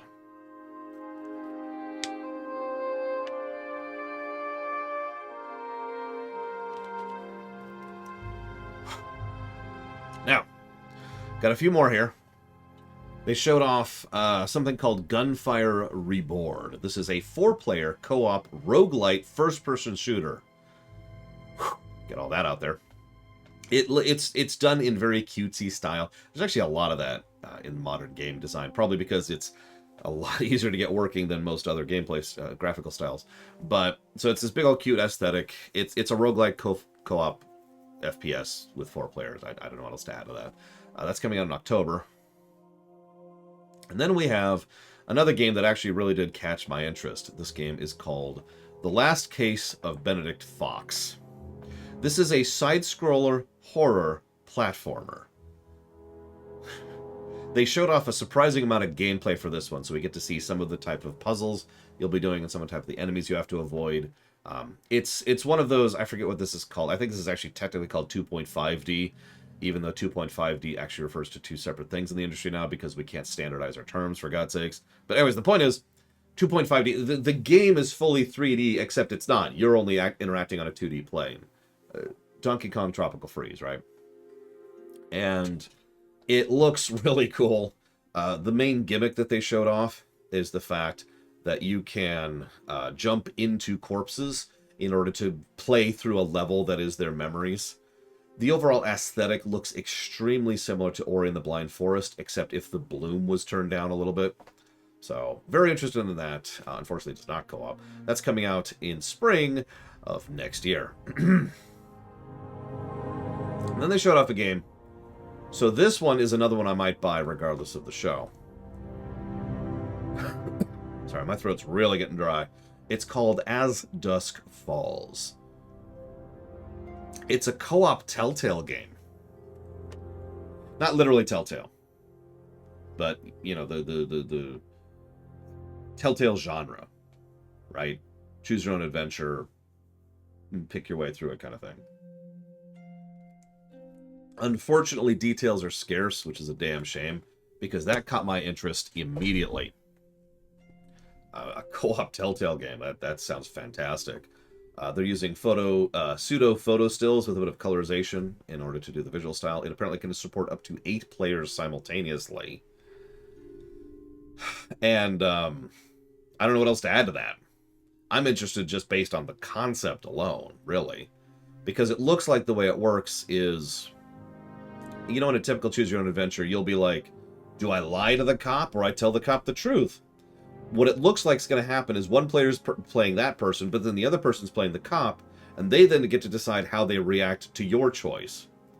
This is one of the reasons why they chose this graphical style, because it makes it a lot easier to do the ludicrous amount of branching that this is apparently going to have, because multiple players are going to decide how things progress. But again, the concept sounds awesome, so at the very least I'm interested based on that. So there's also a game coming out called Pentiment. This is an old stylized drawing presentation. It's actually by Obsidian. And unfortunately, we don't know much about it. But I just wanted to mention it because I know people will be interested, because it's another game by Obsidian. And speaking of Obsidian, Grounded finally has a release date of September. Now, there's several things about Grounded that have interested me. In fact, some of you may or may not know, Grounded is already a funded game. It's already in the queue, ready to go when it comes out, which apparently is September. They showed off some of the tools, some of the crafting, some of the weapons. But the thing they showed off the most in this particular thing, and I feel like I've said this several times today, is there is actually going to be a campaign/story/progression mode where you can actually progress through it. And oh, don't worry, there's a no spiders mode. There is, I looked. So there's actually going to be a campaign mode other than just roam around and survive for a bit, which honestly sounds kind of awesome to me. So, hyped for that. Thank you, Diesel Edge, very much.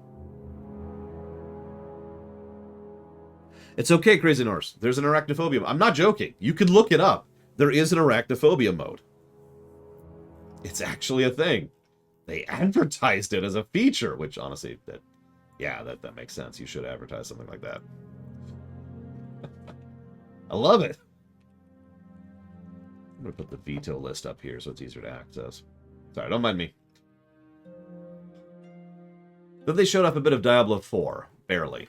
By the way, the only reason I'm really talking about the fact that they showed off Diablo 4 is because the fact that they showed off Diablo 4 at the Microsoft conference. Now I know what you're thinking. Well, yeah, Microsoft bought Blizzard. Please remember that that is very much an in-progress thing. If you paid any attention whatsoever to the multiple videos I did during Loreweek, previous Loreweeks about how that process works, that's probably not going to be done until next July. So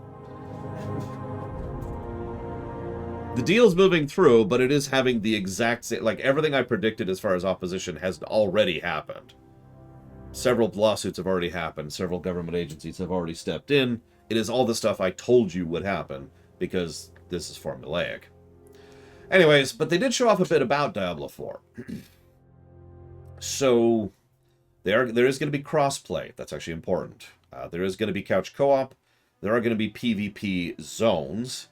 Now, within the PvP zones, there's going to be certain areas where, so let's assume for a moment that you're in a PvP zone. Okay, so here you are, doing your thing, and you kill a bunch of other players. You kill so many other players, what happens is you turn into a boss. And now, if they kill you, they actually get loot out of you for doing it. Now, no, that's not how that works at all, Trihexia.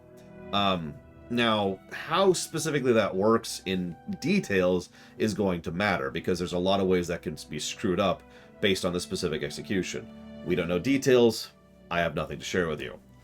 But I just thought I'd mention the relevant part that PvP is being put over there in the corner and being completely separated from PvE, as it should be, so that we don't have one side messing up the other in either direction. They are talking a whole lot about how they're going to have a big endgame focus. That worries me, but at the same time, Diablo 3 had a big endgame focus, and that worked out, so that's a whole lot of we'll see. They also talked about something that worries me a little bit, that it's going to be a bit of an open world thing. So one of the things they showed off specifically is that you'll be able to look up the map and pretend that this is a Ubisoft game, where you can go to an enemy stronghold and knock it over, and once you do, it can turn into a dungeon or a town or a quest or whatever. Okay. That's, we'll see. Again, like, I like some Ubisoft games. Once again, I feel like it's going to come down to the specific execution. But what really worries me is, yeah, unfortunately true, Thor. What really worries me most is that I hate to even mention its name because I'm trying to avoid talking about it like the plague, but I have actually played Diablo Immortal, so I could form an opinion on it. I think I've talked about this before. And Diablo Immortal is it's multiplayer regardless. I feel like I'm describing this wrong. While you're roaming around, other people are also roaming around the same map. That's probably the simplest way to explain that. Now, what I'm worried about is that Diablo 4 is going to go the same route with this. Now, they didn't say. They didn't specify. But the way they talked about it sounded a whole lot like it's going to be that. We'll see. Again, there's a lot of we'll see with regards to that. I guess that's it. That's coming out next year. Sea of Thieves. This is a weird... So speaking of games that we plan to play for co-op someday and have reached the heady heights of being a video game, Sea of Thieves is apparently a video game nowadays. It's a whole lot of asterisky, but at the same time, apparently the biggest thing that they're adding is the fact that you can change your ship name and own a ship as a captain, which confuses the ever-living crap out of me, because I thought that was in a launch. The trailer was neat. I will give whoever designed that song credit. And yeah, there's a new set. There's a new season, so that's cool. They didn't really show off much other than that little tidbit. We might get to it someday. Who knows? They showed off a bit of Ravenlok. This is a third-person action game, as usual. It's very voxel art, very quirky Alice in Wonderland thing, so if you're into weird, then there you go. Then there's something they showed off called... well, actually, hang on. They also mentioned that Persona 3 and 4 and 5 are coming out on PC and Xbox, so that's actually awesome. I have no snarking or whatever to talk about that. That's legit. I'm not even Persona 5, and I'm happy about that. Or a Persona fan, and I'm happy about that. Okay. Then they showed off Cocoon. This, I don't understand the difference, Narset. So I'm just going to move on. So, Cocoon. They showed off Cocoon, which is a top-down puzzle platformer action type thing. And that's cool. So puzzle platformer, puzzle top-down platformer. Cool, I'm with it. They also showed off how the main gimmick of Cocoon works. Now, at the moment, this just looks like... You're welcome, Dustin. This looks like just a basic gimmick. What I'm wondering if they're going to do anything with it. Because the way they showed it is, every now and again you'll be able to interact with this orb and either zoom in or zoom out. What I mean by that is, like, inside that orb is a whole other stage. And within that stage is an orb which has another stage in it. You can also go back out to the previous stage and back out to the previous stage. Make sense? So the relevance there is if they do something with that, where like stuff you do to the higher level affects the lower level, then that sounds really awesome. If they don't, then that's just another way to do loading screens. So we'll see as far as how exactly that works and why it works. But that's coming out next year. Now, that's actually it for the Microsoft conference. Now, let's scroll up a little bit. So, you may or may not have noticed that the next thing on the list is Capcom. And if you've been paying any kind of attention, you may or may not have noticed that I have not had time to watch this. So I faced a choice. Do I simply not cover it, or do we do it live?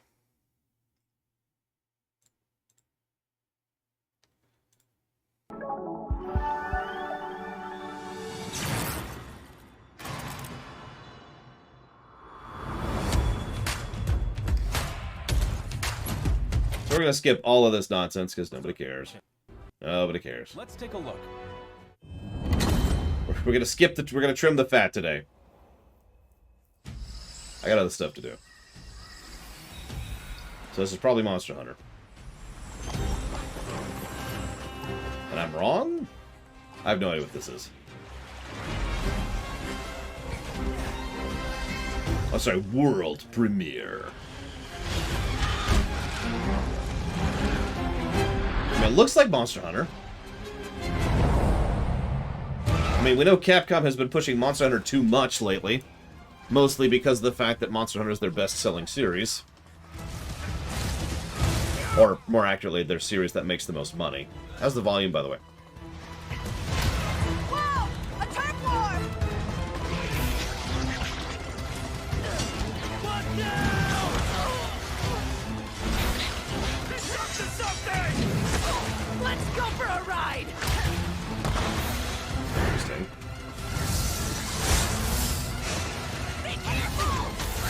They're starting a fight! I am not a fan of Monster Hunter, no. I find it to be a game series that would be cool if it didn't waste my time.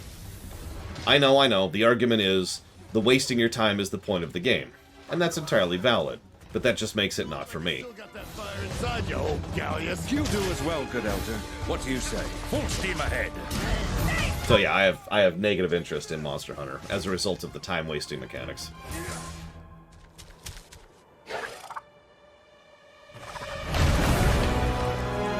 Yeah, it's vanilla WoW.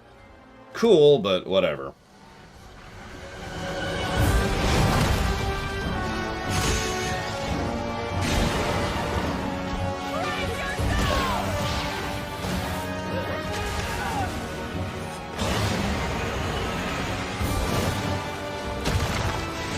It's a shame. The premise of Monster Hunter sounds awesome. Prepare your kit, prepare your build, go into battle, fight the boss. But that doesn't include the other 20 hours of prep work. So apparently this is an expansion. It's coming out in June. This is June. Coming out in a few days. 2 days, actually. Excuse me. Yep. So it's coming out Monday. First, let me introduce a returning locale. The jungle area that debuted in the second generation of Monster Hunter games is back in Sunbreak. You'll notice that the jungle's appearance changes over time. It's a nostalgic area that both veteran hunters and new players are sure to enjoy. And of course, we've updated the jungle with new elements and endemic life specifically for its return in Sunbreak. Longtime fans can look forward to exploring the devastated ruins around the coastal area. Cool, I think. It's hard to comment on this one. From the Monster Hunter Frontier series comes Espinas.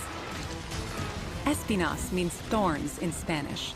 As the name implies, thorny scales cover its body. Normally, Espinas enjoys a quiet life and sleeps peacefully, but when it senses danger nearby, it explodes into a violent rampage. Even though it can seem docile, Espinas has a two-faced nature that can be extremely dangerous. The flagship monster of Monster Hunter 4, Gore Magala, is back. Gore Magala is a sightless creature with black scales and sensitive wing membranes used to sense the presence of prey. As I know, right, Maverick? Gore's ability increases, its two horns change form and it enters the frenzy state. Well, everything I hear is that Monster Hunter is designed to be played with a group of friends. Begins to break. So this is probably more of a CRPG. Co-op RPG. Like Guild Wars 1.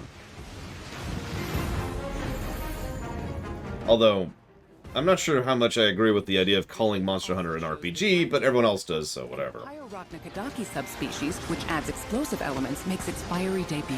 There are still more monsters that have yet to be revealed, so stay tuned for more Sunbreak announcements in the future. There's one more thing I want to share with you all, so please watch the following video. You can't tell me what to do! But this is my job, so I'll do it anyways.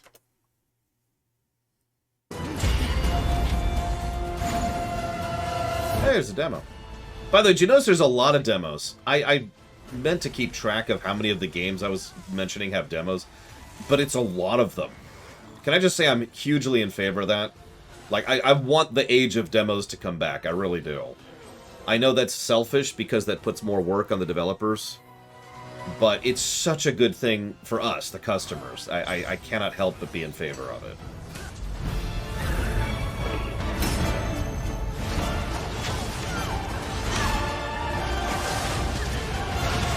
So, demos, woo!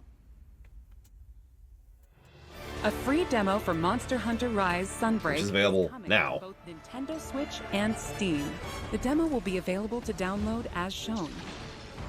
In the jungle locale introduced today, you'll be able to take on Astalos.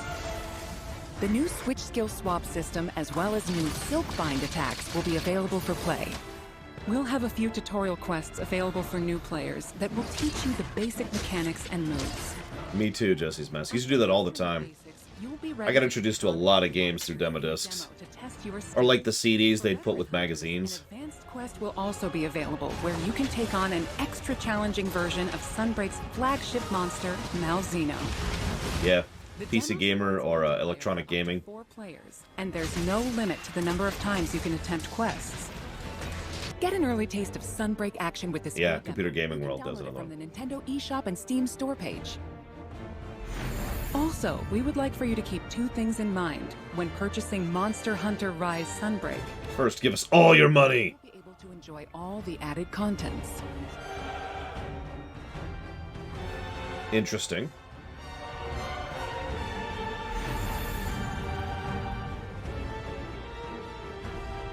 Following Sunbreak's release, we plan to release a number of free title updates. Please enjoy this quick video preview of what's on the way. Yeah, I became aware of Homeworld, the first Homeworld, because of magazine CDs.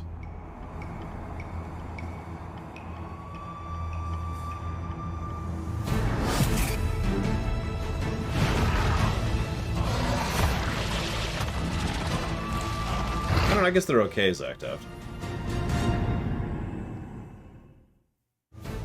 Our first title update, scheduled for August 2022, will add Lucent Nargacuga.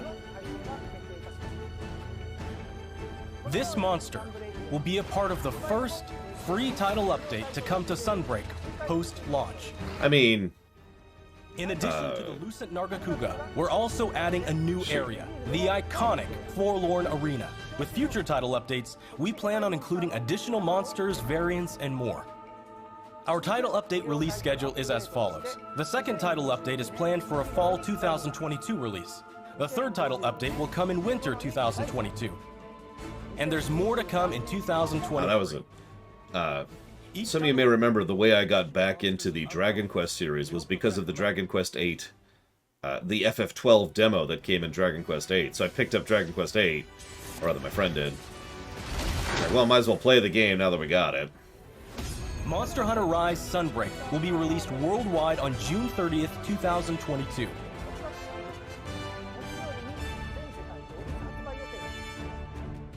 Digital pre-orders for Sunbreak. Okay, I'm gonna skip through this a little bit. With Here's all the stuff you get for pre-order. Cool. Next, please. Street Fighter 6, coming soon. Hell yeah, let's do it. What do you The got? next generation of Street Fighter is currently in development and has something fun for everyone to enjoy. Fan favorites Ryu and Chun-Li will be heating up the battle stage right alongside some of the newest fighters, Luke and Jamie. With breathtaking... Hopefully we won't get copy wrong for this. Unleash unprecedented battles with Which the we will. all-new battle system. Street Fighter 6 Yeah, they've supposedly worked out... fighting game experience with new modes Fighting that games... allow you to- Hang on. Fighting games are very much about the very specific nitty-gritty of how moves interact with other moves. We talked about this briefly during the Smash run. So, how Street Fighter 6 works will really depend on actually getting down, sitting, and playing it. And of course, they're not going to talk about that here.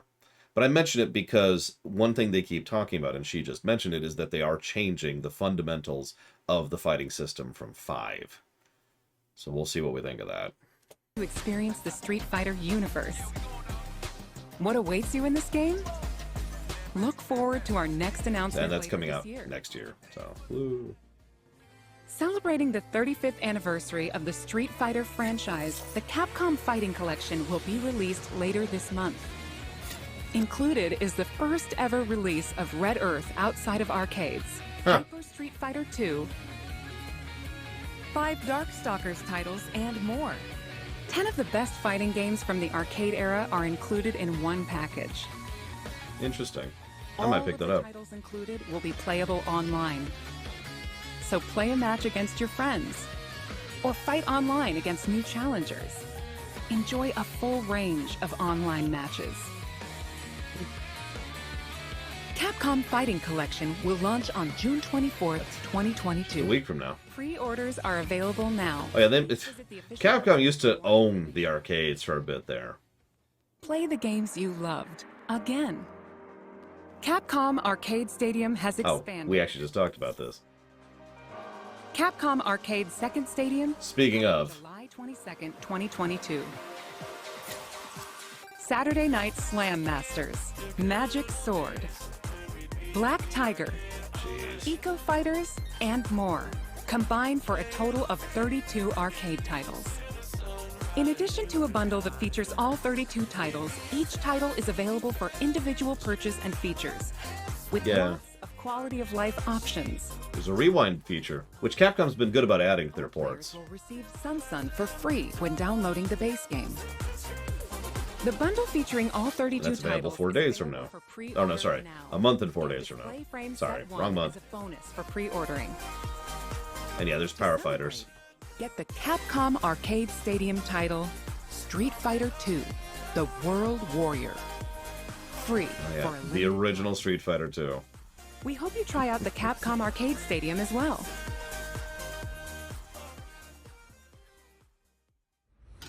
Next up is an update on Capcom's new team-based action game. So I don't know much about this one. Hi everyone, I'm Takuro Hiraoka, director of Exoprimal. We have a new trailer to show today that includes lots of gameplay. Oh yeah, the not Dino Crisis game. I am the artificial intelligence, Leviathan. I mean, you're not wrong, Blow Up Alex. Indicates you are a suitable specimen to join an ongoing experiment. K's wrong. You're not Under wrong. my supervision, Ibius Corp conducts its most important research here. Welcome to Bikitoa Island. Yeah, this is extraordinarily not Dino Crisis, even though it probably should be. For a live combat test. The first team to complete their assignment wins. My archives encompass exhaustive records. Yeah, this is more Dynasty Warriors. These annals are riddled with Lots and lots and lots of little enemies, occasional big boss enemies. is susceptible to mass delusion. Fascinating. Humans dread the other. You seek to evolve, yet you do not want to change. You tear down curtains, yet fear revelations. Even when what is revealed is of your own creation. Yeah, it looks like if someone took Anthem and made it fun and added dinosaurs. Is required to develop the exosuit. At Ibius, we're always reaching for better. Always. Humanity resists quantification. And interesting. I never got a chance to play the Dino Crisis games. Here lies the answer. What is variable?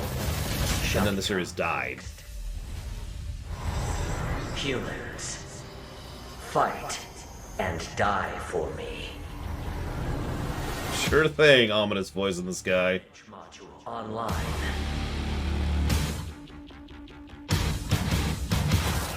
I call your attention to the unstoppable Raptor Horde. Calculating chance of employee retention. Chance calculated at 8.7%. You must fight Okay, hard. I'm sorry, was that actually... Hold up. Okay, it's not a Sharknado, but it's really close to a Sharknado.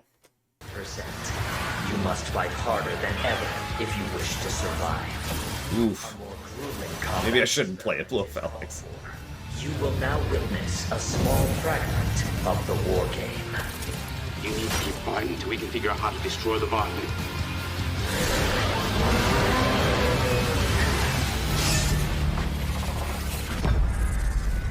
So, co-op? Next year. Team-based action, there you go. We hope you enjoyed the trailer. Now, I will get into more detail about the game. Hey, details. Deets. Developed by Ibius Corporation, Leviathan is a next-gen AI that guides players throughout Exoprimal via voice navigation and augmented reality displays. Leviathan appears before players as a massive human-like figure, or as a surveillance drone called a Watcher. The trailer shows Leviathan unleashing hordes of dinosaurs. With mutators, if you're paying attention. Players will The battle red these ones dinosaurs explode, the after purple a ones force shoot. of Leviathan's infinitely repeating war games. Why is Leviathan bringing dinosaurs into our world? And why is Leviathan repeating these war games? Solve the mystery by playing the main game mode, Dino Survival. So there's your campaign mode. Let me provide a brief gameplay introduction.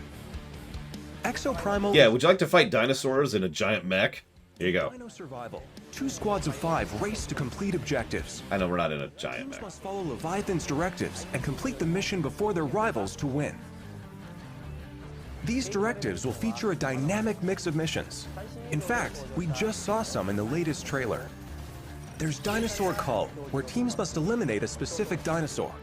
In VTOL Defense, teams protect a grounded aircraft from dinosaur onslaughts. In Data Key Security, teams escort a valuable asset to its destination. Destroy targets in Omega Charge with the powerful Omega Hammer.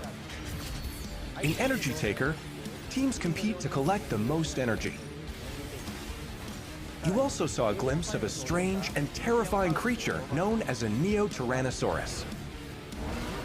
While there are situations where you directly engage enemy players, there are other times where you band together with rivals to take down a major foe. This variety of missions will keep players on their toes. In Dino Survival, the missions change based on players' progression through the game. The experience will be different every time you play, even in matches with familiar surroundings and objectives. By playing Dino Survival, you will unlock story sequences and also earn rewards such as experience points to increase your.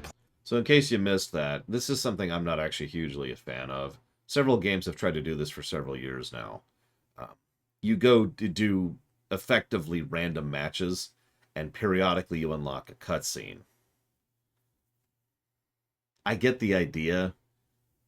I'm not a fan of it. Yeah, Decidia NT did the same thing, and it's just... Usually doesn't work, so... Player and exosuit levels. We'll provide more details about this at a later date. Now that we've detailed Dino Survival, let's move on to exosuits.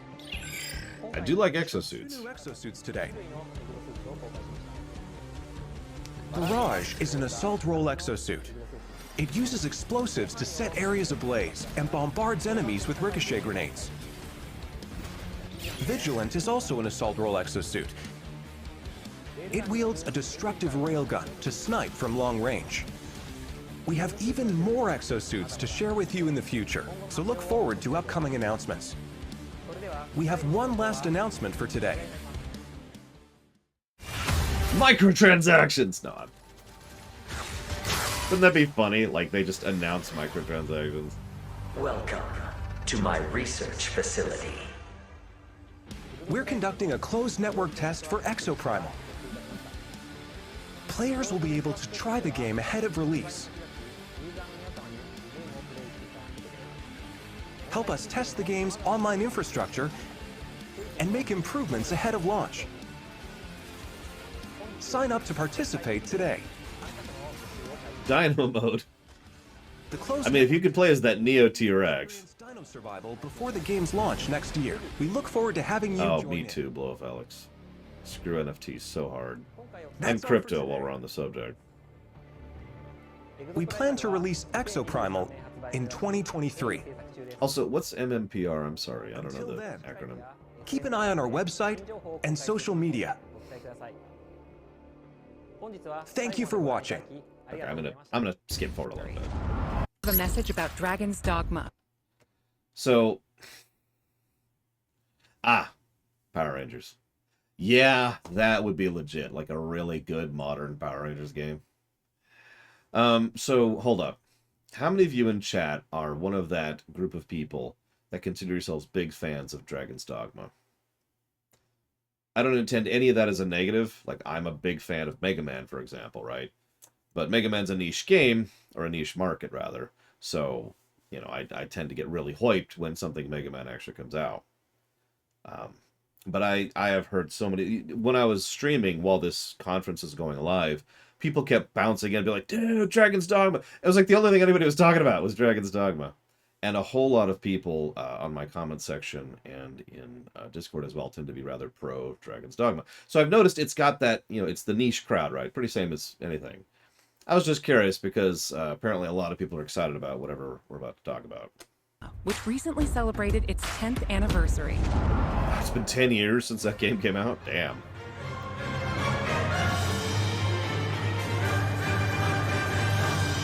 See, I can't form an opinion on it because, you know, I did a rumination on it.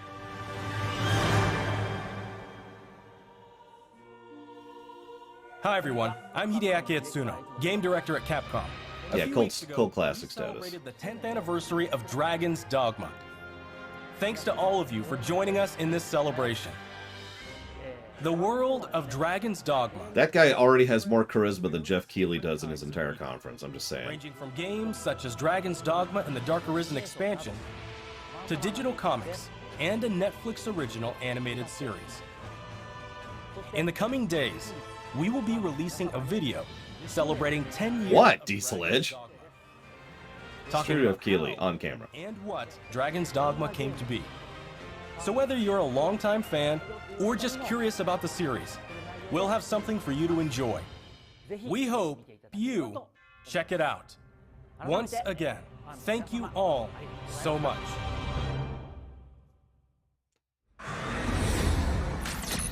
And now we have a bunch of updates from the Resident Evil franchise. Hello everyone, I'm Tsuyoshi Konda, the producer of Resident Evil Village. Thanks to all of our fans, Village has sold over 6 million units worldwide. Damn. Everyone on the team is incredibly happy. Okay, we've talked before about how game companies have the wrong impression of sale units versus reality. So let's just speak from reality perspective. Any game selling 6 million copies is huge, especially something like Resident Evil. Happy to see so many people enjoy the game. Thank you for your support. The Resident Evil series... Oh, apparently this is spoilers for the story of 8, for anybody cares. I don't care that much, but... We want longtime fans and people who are new to Resident Evil to enjoy this storied franchise. So, spoiler warning. Spoiler warning. Let's start with this video. Spoiler warning.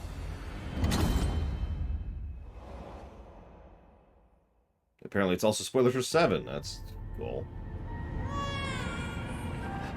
Rose! It's alright, Rose. It's alright.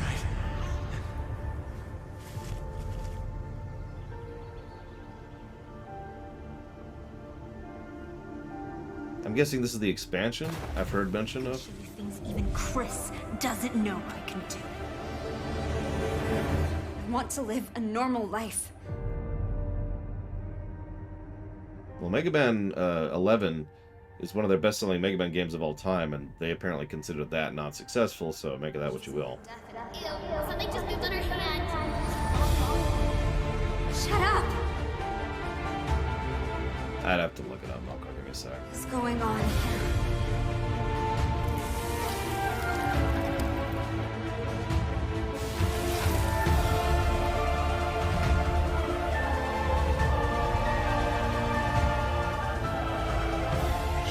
Just like me. Oh, now we have a new little rabbit to pursue.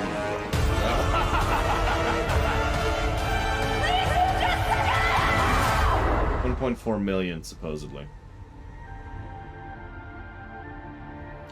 Again, 1.4 million is pretty good. Anything that hits the 7-digit range is good. Marking the target. It's showtime! Now, what next? Of course you can play as her. So I was never big into mercenaries, so that's whatever for me. So we've got expansion, we've got a mercenaries.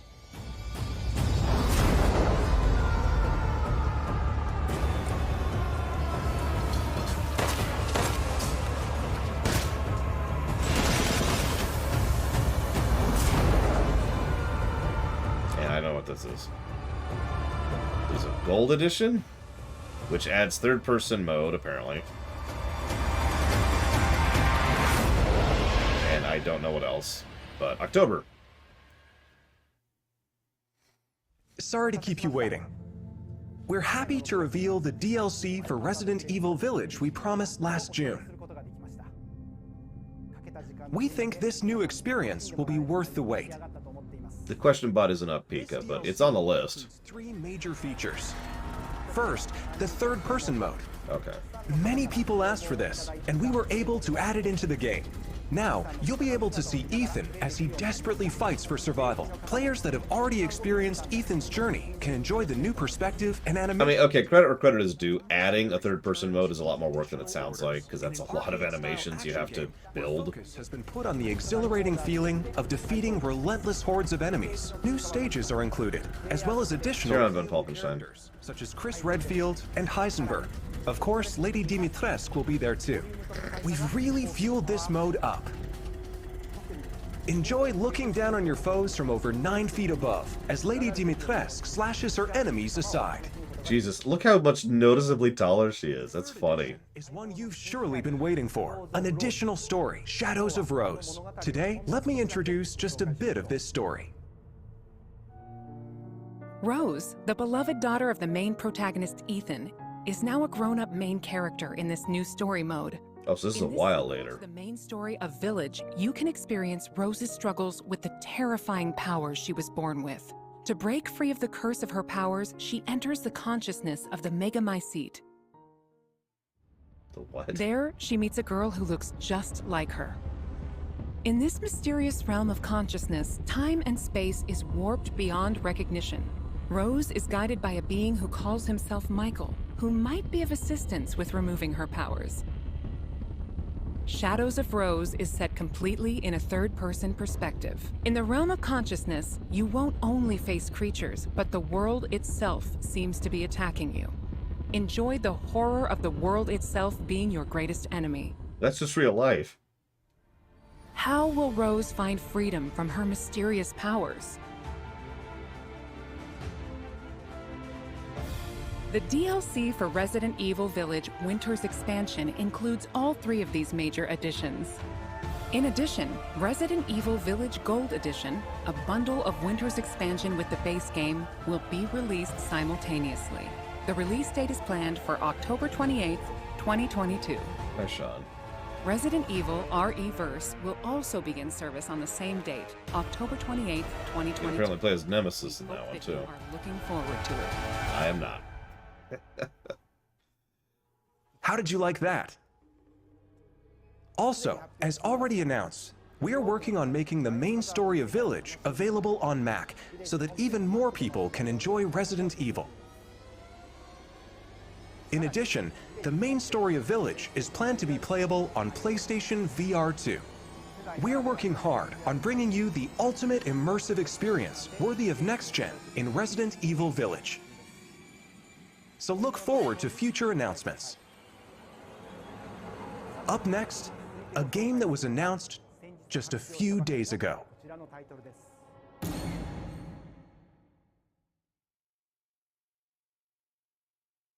Oh, right, RE4R. Let's see if we get any actual gameplay on this one. I still can't decide if I'm interested in it or not, because we need deets, you know?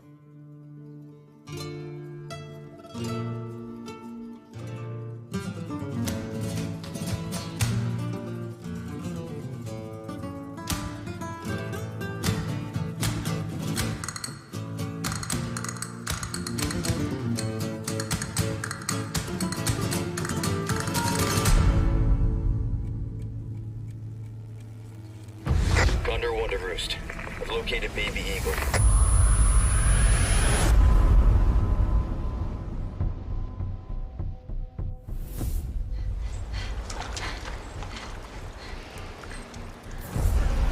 I kind of understand the appeal of it. Some of you probably don't remember this, but way back... How many pauses? Whoops, wrong screen. Way back when we were doing a stream about how we'd remake Star Trek II: The Wrath of Khan during the Trek rewrite, a lot of people jumped into stream and basically said, all right, you did it, it's rewritten. No work needed. But I understand from a creative perspective the appeal of wanting to do your take on something, you know? Even if it's already good. Just to see what else you can do with it. That being said, it's also really easy to screw up.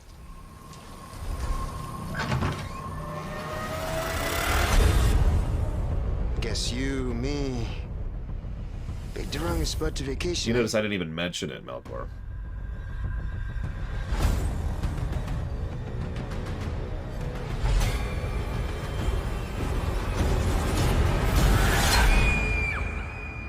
Okay. You will receive our most sacred body. It begins now. Yeah, sorry, could someone in chat say Resident Evil 8 spoilers are over? Is that it? You're not showing me anything. Some graphics. And if it's just a graphics overhaul, that's a remaster, not a remake. If I could just forget what happened that night. The pain. Even for a second. This time, it can be different. It has to. I wouldn't mind a co-op mode for Ashley. That sounds kind of cool. March next year. Hi everyone, I'm Yasuhiro Anpo, director of Resident Evil 4. And I'm Yoshiaki Hirabayashi, producer of Resident Evil 4. This title is a reimagining of Resident Evil 4, based on the original 2005 release. Similar to other titles in the series, we are carefully preserving what makes the original title special, while updating it with modern flourishes for everyone to enjoy when it launches in 2023. Today, we'll reintroduce a bit of the game's story. Resident Evil 4 is set 6 years after the events in Raccoon City, depicted in Resident Evil 2 and Resident Evil 3. The main character of the game, Leon S. Kennedy, survived the Raccoon City incident and was assigned as an agent directly under the President of the United States. Leon is dispatched to a quiet village in Europe as part of a mission to rescue the kidnapped daughter of the President. You might notice Leon is much more mature and fearless due to his past experiences. Does he snark? Very important. The Ganado, the main enemies of this game, wait for him. The experience of being attacked by hordes of crazed Ganado is truly an iconic moment from Resident Evil. In order to truly bring out the concept of terror of people controlled by madness, the Ganado have been completely redesigned. Let's take Is there still a chainsaw guy that'll kill you right at the beginning of the game? Well, more like over-the-shoulder camera returns, of course. Leon arrives at a dense and dangerous forest. We want to nail the feeling of loneliness and fear of not knowing what lies ahead, even more so than the original. I hate to jump in this, but I literally covered Resident Evil 4 like not that long ago, so it's kind of fresh in my mind. I already think that's a mistake. I don't want to be too harsh, but if you remember, the actual intro to Resident Evil 4 was very banal, very mundane. It was just, okay, well, I'll go ahead and wander into this town. Hello? Anybody here? And then it got creepy and weird, right? Like, it started off normal before it escalated. Instead of starting off like this. There will also be thrilling battles. People that played the recent Resident Evil 2 and Resident Evil 3 should find this familiar. Look forward to future announcements. Is that it? Have more information on the game. That's it. Resident Evil 4 is being developed for PlayStation 5, Xbox Series X, Series S, and PC. The release date will be March 24th, 2023. Whatever. We'll talk about that more when we have something to talk about, I suppose. Resident Evil 4 that everyone can Is enjoy. this it? So please look forward to it. This might actually be it. Thank you so much. Hang on.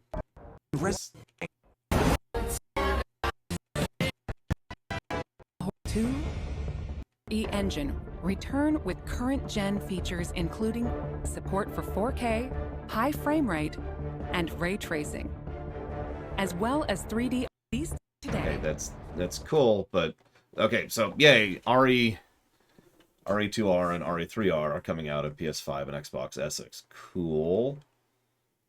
I'm down, you know. I'm with it.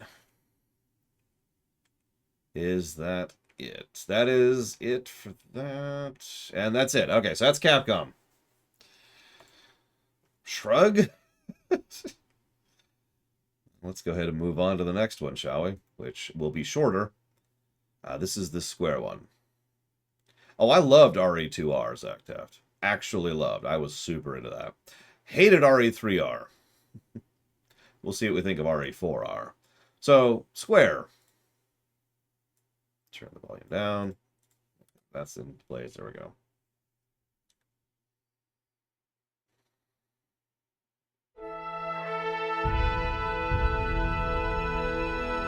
Yeah, you can see what they're focusing on.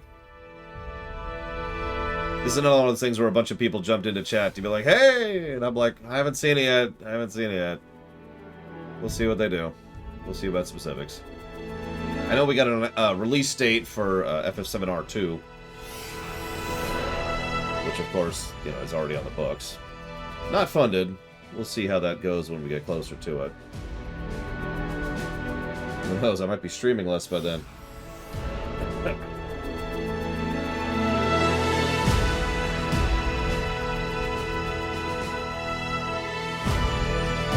Absolutely nothing's active.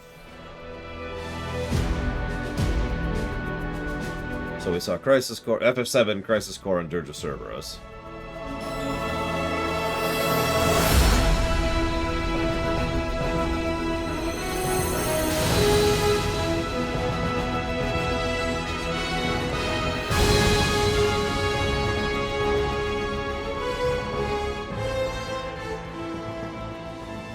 I'm not sure, Paid Maniac. I'd have to think about other game remakes, proper remakes. Most of them are on the DS. Cloud, let us defy destiny together. We're gonna drop plate number 7. You're gonna do what? What the? Weird. Kinda gross. This will be a memory to cherish for the rest of your lives. What have you done? I mean, Yeah, but I'm not your sister. still one of the best boss fights in that game, the one against Rufus. Surrender to the darkness. Embrace it. This is just wrong. FF7R1 is on the list. Yes, it was added yesterday. Because this is coming out on Steam. In fact, it's out on Steam. Yeah, yesterday. See? Now, hang on. Pause. That's actually a big deal, believe it or not. Because for those of you not aware, Square has been very much in bed with Epic for quite some time now. And they've been punching out games on PC on the Epic Gaming Store and nothing else. Now, that's the fact that they're willing to put it out onto a separate store, onto something other than Epic. That's actually good. And I bring that up because, okay, of course I think it's good. What I mean by that is it's significant. I think it's good, but it's significant one way or the other because it was within the realm of possibility that they never do that. There are actually companies that just release things as Epic exclusive and they just stay there. And this is the first time they've decided to branch out and do something not on the Epic Store with regards to their recent PC policy. Hence why I say it's significant, because it was within the realm of possibility that Square would just stay on Epic forever. You'll notice that a lot of their upcoming stuff is going to be Epic exclusive, either timed or full tilt. So, anyways. 皆さんこんにちは。ファイナルファンタジー7 25周年放送。ファイナルファンタジー7 25th Anniversary Celebration の Yeah, Far Cry 6 isn't on Steam either. So I hate to be snarker, but could I get some closed captions, please? この放送では There we go. Hang on. 案内とファイナルファンタジー7 25th Anniversary Celebration の案内役を務めます北瀬義則です。この放送では FF7 に関連したさまざまな情報をお届けしていきます。短い時間ではありますが、皆様にお伝えしたい最新情報がたくさんありますので、ぜひ最後までお付き合いください。It's shorter than Capcom. Don't worry, it's only like 15 minutes. 最初にご覧いただいたのは、ファイナルファンタジー7リメイクインターグレードの Steam 版の配信決定のお知らせでした。Steam ユーザーの皆さん、お待たせいたしました。ついにこの日がやってまいりました。I mean, the Pixel remasters still haven't come out on console, which is just a weirdness. So this could just be more squirrels for brains. 昨年はプレイステーション5版、そして PC 向けにはファイナルファンタジー7リメイクインターグレード I have no way of predicting what Square does anymore, honestly. 発売いたしました。この度 Steam Oh, and someone asked, yes, I did stream FF7R1, but that was pre-Oblivion Line. 皆さんに楽しんで And いただ obviously, き I've never done the intergrade. またファイナルファンタジー7リメイクインターグレードはすでに一部地域で発売されている Steam デックにも対応いたします。 Steam デックなら場所を選ばず気軽に本作をお楽しみいただけます。さて続いては FF725 周年に関連した情報をご覧ください。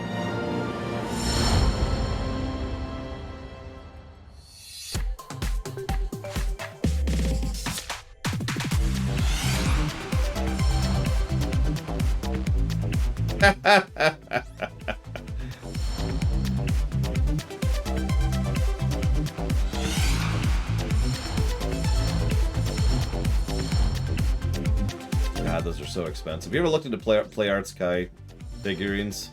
Those are expensive.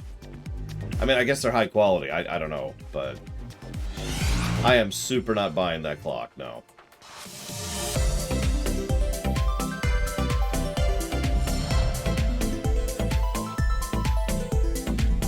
And yeah, they got a thing for Roche.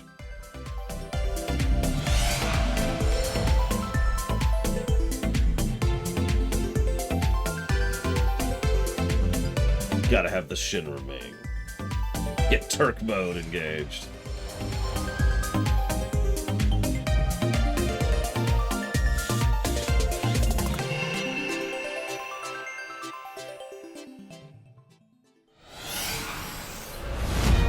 FF725 周年ファンの皆様と楽しめるよう Why are you playing the Shinra theme for this? 準備しております。楽しみにお待ちください。それでは FF7 モバイルタイトルの情報 Mobile games. My favorite thing. Oh god, okay. What do you got? What do you got for me? First Soldier. I've actually played this. It's crap. Moving on. First Soldier is very, very clearly a game that was crudely ported to the mobile in order to make it work.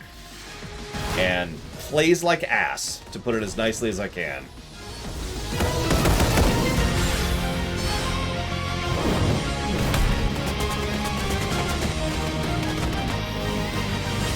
Core content's dull. Like, it's not bad. It's not. It's just... there's not much to it, really.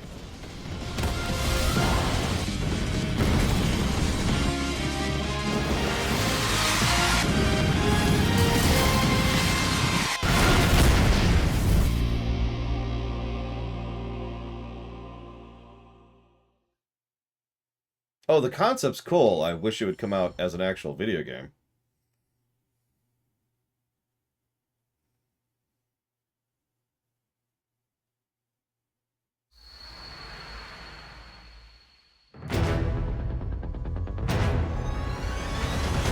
So...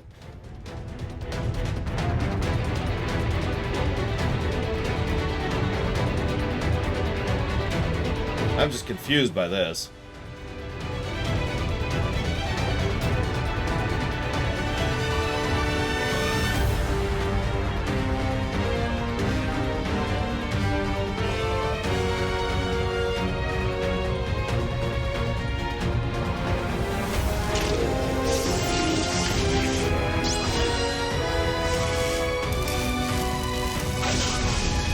I wouldn't call this a remake.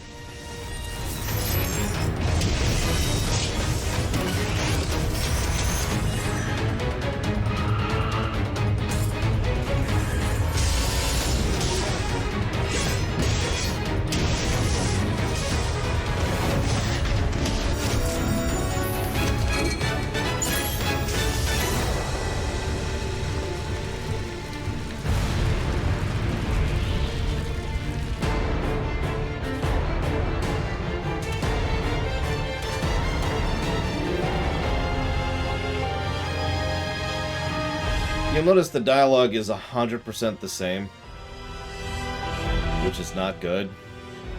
Now, that could just be just the specific lines they're showing.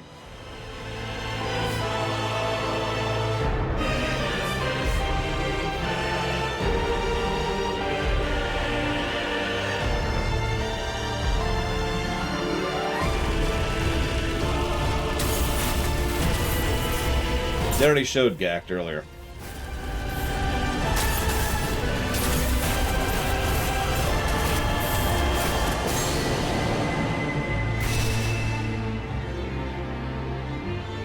So, Ever Crisis. Mobile exclusive. Don't care. 現在配信中のファイナルファンタジー7ザ・ファーストソルジャーの新情報とファイナルファンタジー7エバークライシスの最新映像をお届けいたします。 I knew that was coming. Sorry. That's why I was kind of negative the whole time. ご覧ください。 The fact that they're not changing the dialogue, if I might be blunt, is the other thing I don't care for, because as I think I showed off during my one FF7 review I did a few years ago, the dialogue starts off okay, and then the further you get into the game, the less understandable it gets, until you get to the latter part of the game where it's really obvious the localization team had no idea what they were doing, or was running out of time or something. Because it gets to the point where it just stops being English by the end of the game. And if there is one thing I would change in FF7, it is the dialogue. ファンの皆様にはきっと喜んでいただける情報になるのではないでしょうか。もちろん私自身も非常に楽しみにしております。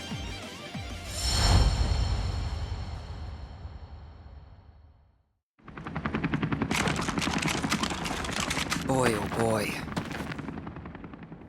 The price of freedom is steep.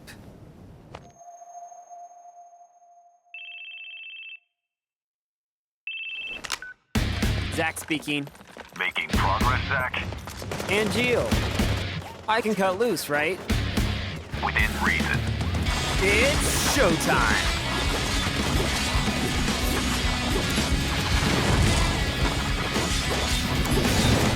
Soldier First Class Genesis.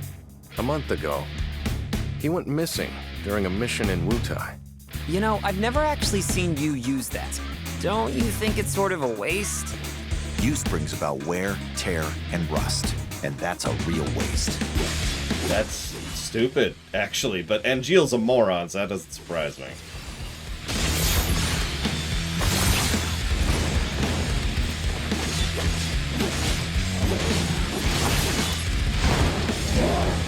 I mean, so far this looks like a remaster of Crisis Core, which is cool. Question is what it's going to come out on. Project G. Project Genesis. Settle down. Zach the puppy. What do you know? Shit-roll lapdogs!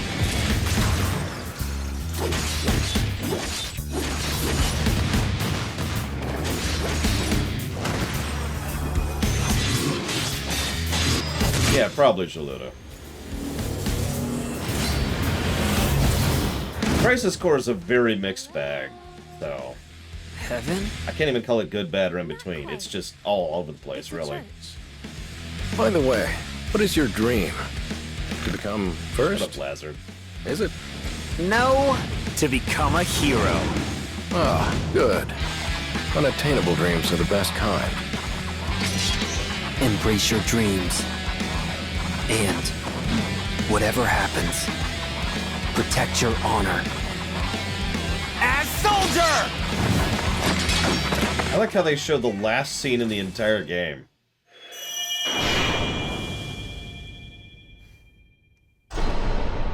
Okay, so that's the important info right there. It's coming out this winter. It's on PS4, PS5, Switch, Xbox S6, Xbox One, and Steam, which again goes back to that thing. So there you go. I'll make it easier to review. さて、次の映像が最後の情報です。So last video for the day. それではどうぞご覧ください。He looks as tired as I am. What we've done, that's set in stone. The past is forever. But the future, even if it has been written, can be changed.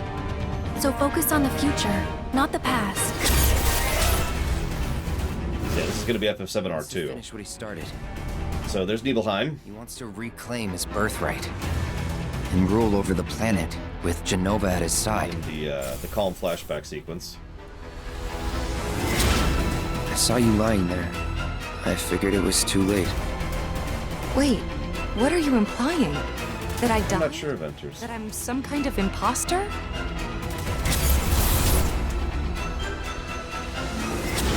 You were here with me 5 years ago. Where are you? What happened to you? They keep cutting back to Zack. So hard to find you. Sorry. Feel like I failed you. So Zack's definitely in it, which is something a lot of people were theorizing on.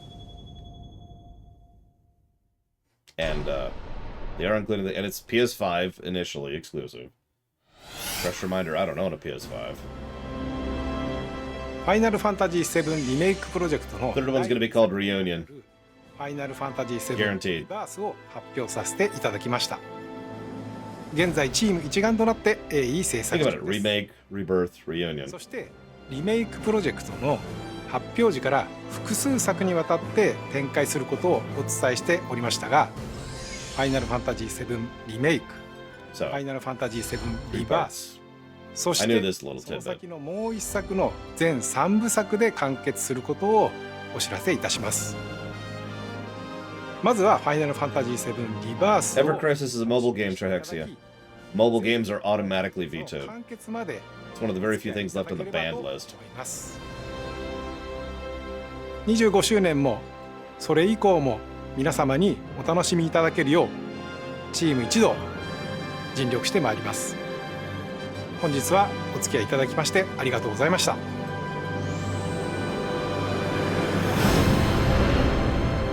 Interesting. Well, Crisis Core. Cool. Let's see what they do with that. Ever Crisis. Honestly, I'd probably veto Ever Crisis. Because at that point, I might as well just play FF7. You know, there's... Like, I'm down for ports, don't mistake me, but there's not... It's like asking me if I would review FF4 on the GBA when we're already reviewing FF4 on the SNES. Like, there's not a lot of point in that, right? So I'd probably say no to that. What about Bethesda? All right, there was one last thing, wasn't there?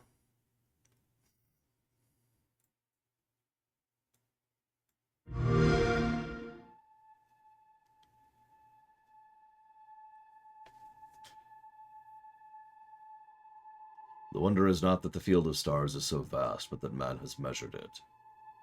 Anatoly France, 1894. I haven't seen this, by the way.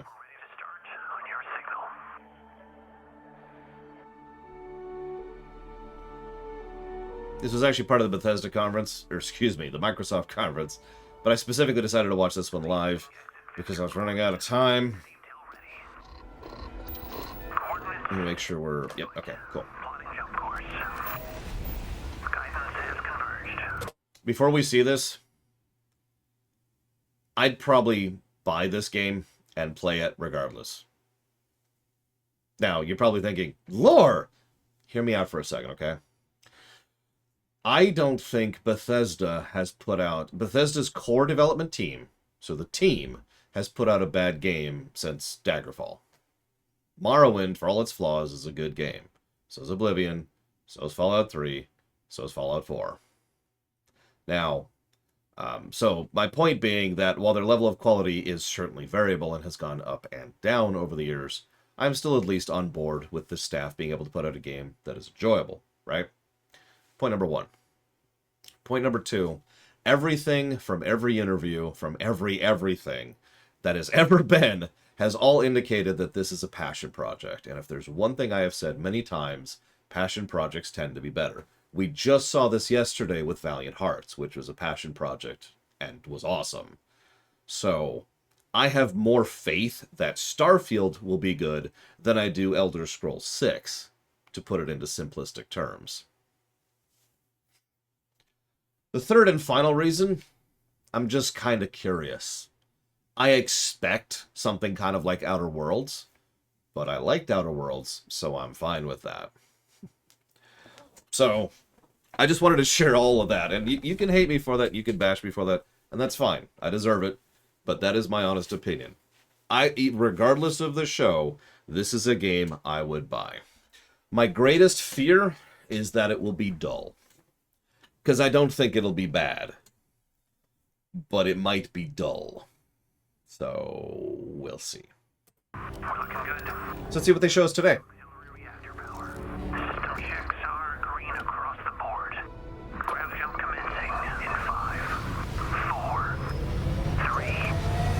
Yeah, exactly, Loner.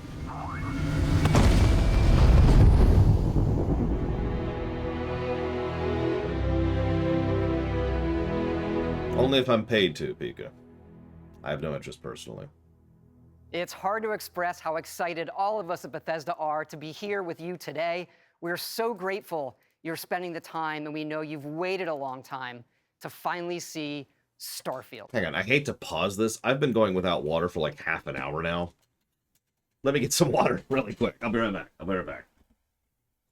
Grab my empty water bottles here.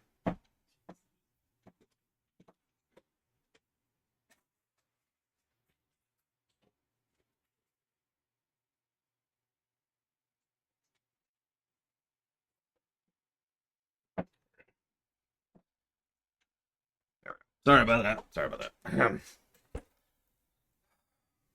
At least 3 Melkor. It's easily our most ambitious game ever. Like our previous games, it's an epic role-playing game where you get to be who you want and go where you want. But this time, you'll be exploring space. So let's jump right in. This is early in the game as you arrive on the mysterious moon of Crete.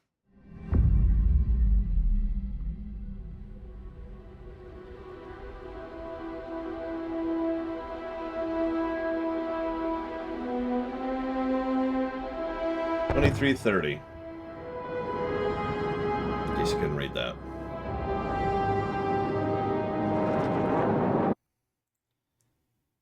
Is this a big enough window? Like, I didn't care for most of the other things, but since they're probably showing off actual gameplay, do you want me to just make this the whole screen?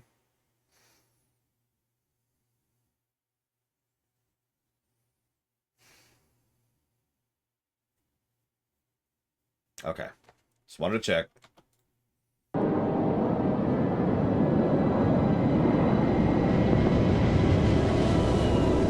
I mean, the only way to make it bigger is to do this. Which I'm okay with. Nobody wants to see my ugly mug.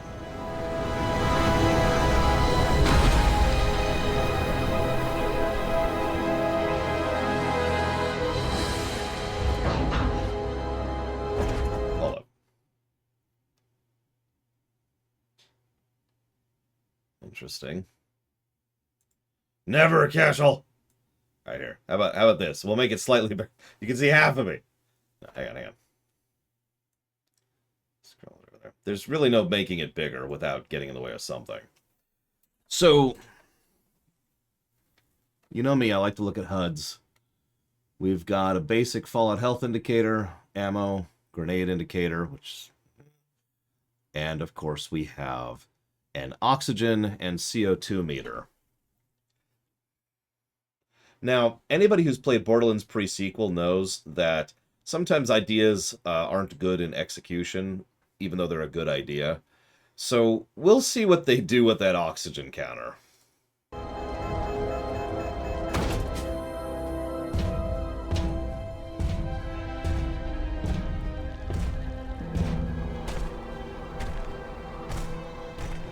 According to the scanners, the abandoned research facility is in this direction.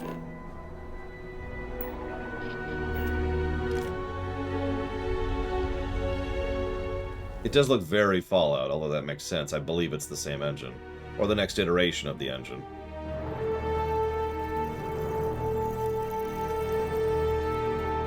So there's our time of day indicator on the planet we're on right now. On the lower left.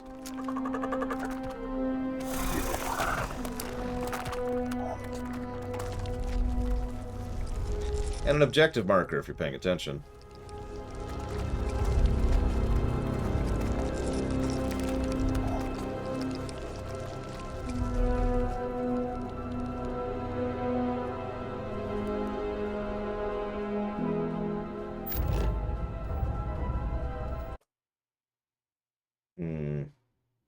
So apparently there's going to be a progress indicator for scanning a whole planet.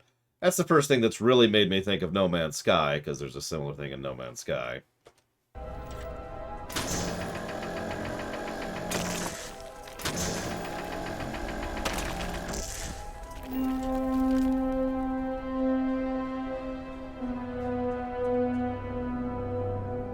Well, what we just saw might indicate that, but yeah, I agree. I hope there's something like, you know, yellow mobs.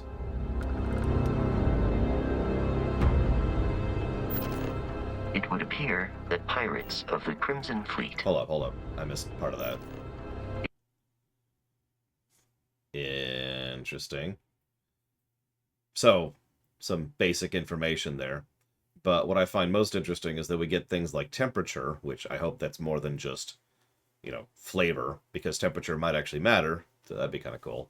You see in the lower left there, we've also got the percentage of atmo and its relative gravity.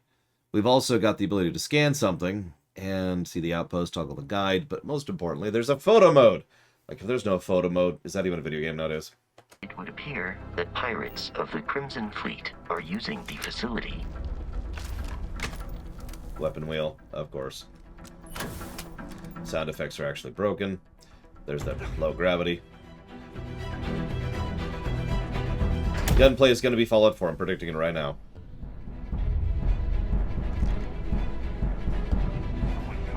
Agreed, Kay. Hold them off here while Brogan sets up on the roof. No one's getting through.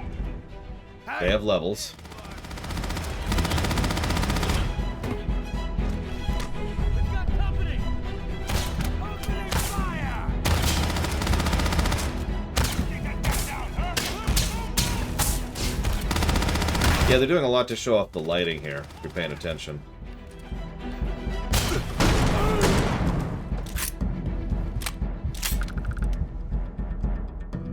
Shotgun sounds nice. And I'm not even memeing about that. Shotgun sound is easy to screw up, but important to not. Here's lockpicking.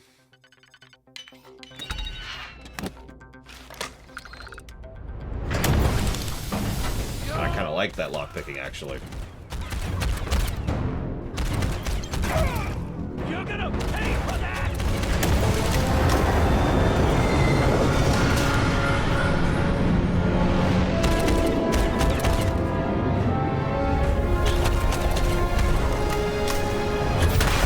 Yeah, no, they don't react at all. We have a jetpack of some sort, which has a boost bar. After some initial encounters, you're invited to join Constellation, who, in the future the game is set in, are the last group of space explorers. To meet them, you'll head to the capital city of New Atlantis. I think the gunplay's fine too, Chemic. I don't think it's spectacular or good, I just think it's acceptable. I mean, I'm expecting Fallout 4 gunplay. Yeah, I saw that, Crazy Norse. I mean, okay, make fun if you want. This looks more interesting than I was expecting already. Welcome to Constellation. We have a lot. What is wrong with your mouth? We're all here because we're committed to the biggest question of all. What's out there? These artifacts could be everything we've been looking for. As to what they are, what they're building, you'll be part of solving that puzzle now. So, you found something? The new guy found it. You dug up the artifact, right? That means you saw it. Yeah, I think that's literally off. I don't know. The artifact you found appears to be one of many, scattered across the galaxy.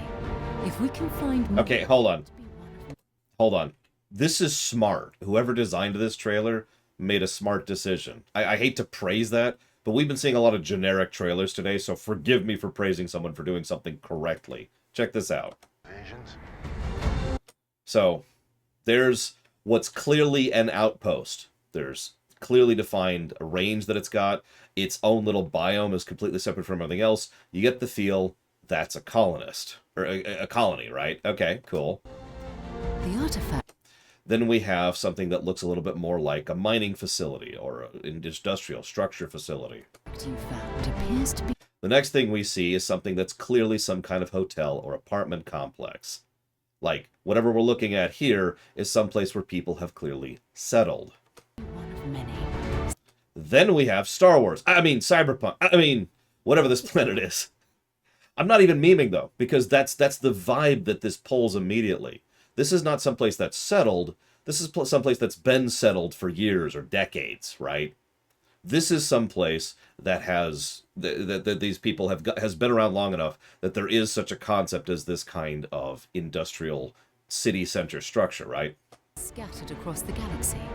And then we have something that looks a little bit more like a slum, which, like it or not, a slum does indicate things. This is a bit of world building going on here, because the very fact that you have places that have been around long enough to decay. Look at the debris in the lower right here. Look at the fact that the sign isn't fully lit up, right? This is indicating so many different areas and also telling us the kind of setting that this is very quickly and efficiently. If we can find more. And here's another one. Nice little Old West kind of a town, right? You see that there's not even any pavement. That's just dirt.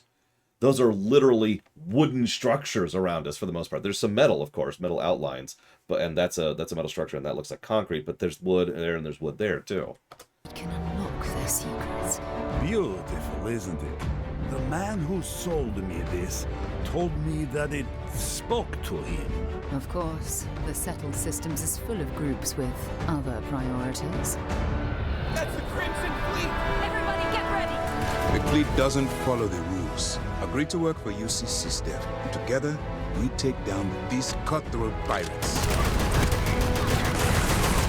We're not just here to shoot the bad guys. We're peacekeepers. We protect the people of the Free Star Collective. When you sign up with the Crimson Fleet, no one quits. The only way out is death. The path ahead may be dangerous. But we are not stopping. Most Dusties don't even make it this far. Because whatever lies at the end of this road will change humanity forever. And yeah, showcasing of the factions too, indicator of a central plot line. I like that trailer actually did a lot right. Forgive me for gushing. It's not the greatest trailer I've ever seen, but that has definitely gotten my interest. Absolutely. Gives you a look at the stories in Starfield. And yeah, it didn't spoil anything too. It's not our story. It's the story you create by who you are and the choices you make. And that starts with character creation. It's our most... Okay, so I hate to pause here because they're probably going to talk about it in a second. But what catches my attention here immediately is traits 0 of 3. Flexible yet. You can customize all the elements of how you look. Yeah, so Fallout 4 character creator, which was really good. So no complaints there. You'll pick a back. Oh, okay, so background. Oh, that's a bunch. Beast Hunter, Bouncer, Bounty Hunter, Chef, Combat Medic, Cyber Runner, Cyberneticist, Diplomat. I'm already leaning towards Diplomat. Gangster, Homesteader, Industrialist, Long Hauler. That sounds interesting too. Pilgrim, Professor, Ronin. And each of these actually start you with stuff. So, for example, Combat Medic starts you with 10% more pistol damage, 10% more medpack healing, and increased carrying capacity of 10 kilos. Background that gives you 3 starting skills. And hang on, sorry, they showed off a second one there. My bad, my bad. You'll pick a background that gives you... I want to see Chef. Chef starts you with gastronomy. You can craft specialty food and drinks and research additional recipes at the research lab. Dueling, melee weapons do 10% more damage. Wellness, immediately gain 30 points of health. You'll pick a background that gives you... Cyber Runner, pistol, yeah. Security, you can attempt to hack advanced locks, and 2 auto attempts can be banked. I mean, yeah, Golvai, that sounds cool. Persuasion, sorry, I'm getting interested in this, forgive me. Persuasion, gain an increased chance of success on speech challenges. 3 starting skills. Cyberneticist, You do more damage to robots and turrets, you heal for more, and laser weapons do more damage. Diplomat, okay. Persuasion, increased chance. Diplomacy, you can force a target NPC at or below your level to stop fighting for a while. That's actually a real D&D skill. That's cool. Bargaining, buy items for 5 less, and sell items for 10 more. Says here you spent some time as a diplomat. Having a way with words might prove useful. There are optional traits. So there's our traits. Introvert. I love how they pick introvert first. So, there we go. Cannot be combined introvert with extrovert. You have more endurance when adventuring alone, but less when adventuring with other human companions. Okay, so that implies non-human companions, which isn't a huge surprise. You know, I mean, Dogmeat's been around since Fallout 3, but still, that's good. That's good to know that. And then we have kid stuff. Your parents are alive and well. You can visit them at home, but 10% of all the money you earn is deducted automatically and sent to them. Interesting. Traits, and these come. Neon Street Rat. You grew up on the mean streets of Neon. You gain access to special dialogue options and better rewards from some missions on Neon. Crime bounty by other factions is greatly increased. Can't be combined with any other allegiance trait. With unique. Raised Enlightened. You grew up on a member of the Enlightened. You gain a significant discount at the organization store, but lose access to the Sanctum Universum store. Can't be combined with any other religious trait. Advantages and there's Universal, which is another religious trait. Again, disadvantages. Serpent's Embrace. Another religious, a lot of religious traits here for some reason. You grew up worshipping the Great Serpent. Grav jumping provides a temporary boost to health and endurance, but health and endurance are lowered if you don't jump regularly, like an addiction. These are interesting. These, there's some stat stuff, but there's some non-stat stuff here. And I like non-stat. You know me. I talked about that even when we were discussing Oblivion. I like mutators. I like cool stuff, you know. Spaced. Your body's been acclimatized. Acclimated, to space. Health and endurance are increased when in space, decreased on the surface. Can't be combined with terra firma. Starter home. You own a small house. I thought you were joking, Golvag. I'm gonna pick this. You own a small house on a peaceful little moon, but it comes with a 50,000 credit mortgage with Galactic Bank. I thought you were joking. Someone remember this. I'm gonna pick that. Whenever we premiere run this, I'm going to pick that. But it's not just in how you can look, but in how your character plays and develops. The skill system combines the best... Up. Hang on. Whoa! What the? I don't know what happened there. Hang on. Oh, I see what happened. Hang on. Sorry. God dang it. You can fly it. Let's rewind a bit. And get back to here. So let's be on the right window this time. There we go. Yeah, Diablo 4! Skills unlocked necromancers! Ah! Words might prove useful. There are optional traits, and these come with unique advantages and disadvantages. I'm just doing my job, Kikos. That's how you can look, all I'm doing. And how your character plays and develops. Okay, so talent trees. We've got physical, social, combat, science, and tech. The skill set.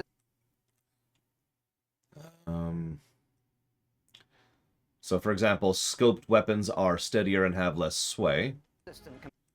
Greatly increased accuracy and range when shooting without aiming. So that's from the hip. So that's interesting. Challenge progress. Kill 125 enemies without aiming. You're at 0 of 125. It looks like you do challenges to actually increase your rank. Now, I forget what other game does that. There's another one that has that same system where you do to level up. But rather than doing to level up in the typical Elder Scrolls fashion, you do to gain things like, I think Far Cry New Dawn technically did that, but that's not the one I'm thinking of. Either way, I tend to like that. Oh, I know what I'm thinking of. Doom 4 and 5. But mostly Doom 4. In Doom 4, if you perform X challenge, you gain X mutator or X modifier for your gun, right? Same concept. I tend to like that sort of stuff. It's pretty rare. And there's the sway thing I just mentioned. Rapid reload. Reload 150 empty magazines. Gives you a chance to reload your weapon twice as fast. And yeah, no, this is actually a pretty cool way to do use it, raise it, rather than the typical, sitting in a corner casting a spell over and over to raise your skill. Games. Kill 250 enemies with a heavy weapon to unlock the rank for 30 damage resistance while aiming down the sights with a heavy weapon. You notice these aren't just straight stat ups too, which is also cool. And you can Demo. Kill 125 enemies with explosives. So this is Fallout New Vegas, apparently. Explosives do more damage and have a bigger radius. Unlock new... Kill enemies with ballistics. Ballistics range increase. So there's some stat stuff. There's usually some stat stuff. Skills as you level up. Oh, and there you go. There's the whole range. And then you rank those skills up by using them and completing challenges. And there's deep crafting systems. From running research projects... Oh my god. Okay, hang on. So we have research slots, or I guess I should say project slots, and we have projects we can do in pharmacology, food and drink, outpost development, you know there's going to be some building, equipment, and weaponry. Projects with resources you find.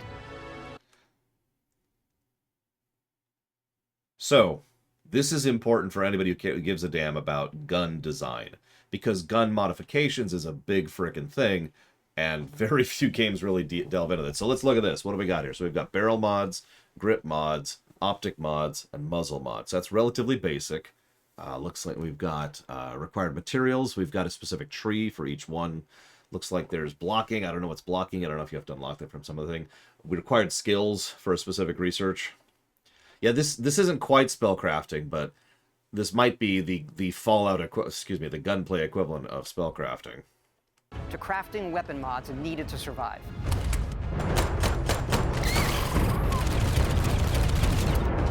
Yeah, you know how you make gunplay more interesting? You let you customize it. And you can build your own outposts. These act as a home away from home for survival and... Okay, I'm sorry to interrupt you for the 50th time here, Todd, but... So, there's your buildable range. You can see the outline of it right there, that yellow line. You'll also notice that we see how much production it's producing, how much power, how many crew, and how much cargo it has, right? We also have, and this is super important, a toggle view. They just showed it. Outposts. So you can build from up here, which is something Fallout 4 really needed, was the ability to build from like a top-down perspective. And here we see there's a modify mode thing you do. You can tell your distance. There's variants apparently of specific items. Of course, you've got your list of your structures and a way to go to between them, and the build requirements in the upper left for these things, which means you can just build and plop, as it should be. So yeah, Fallout 4's base building was a good first step. This looks like another step. This looks like it's getting better. Act as a home away from home for survival and resource generation. You can choose where and how to build each one, and you can hire characters you meet to keep it up and running. Yes, please. Like, all of that. But that's not all. You can even build your own spaceships. Get out. Come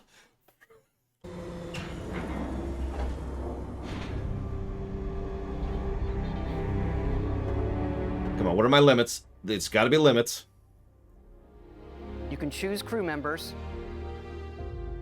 And yes, you can completely customize the look and layout. Oh, dude.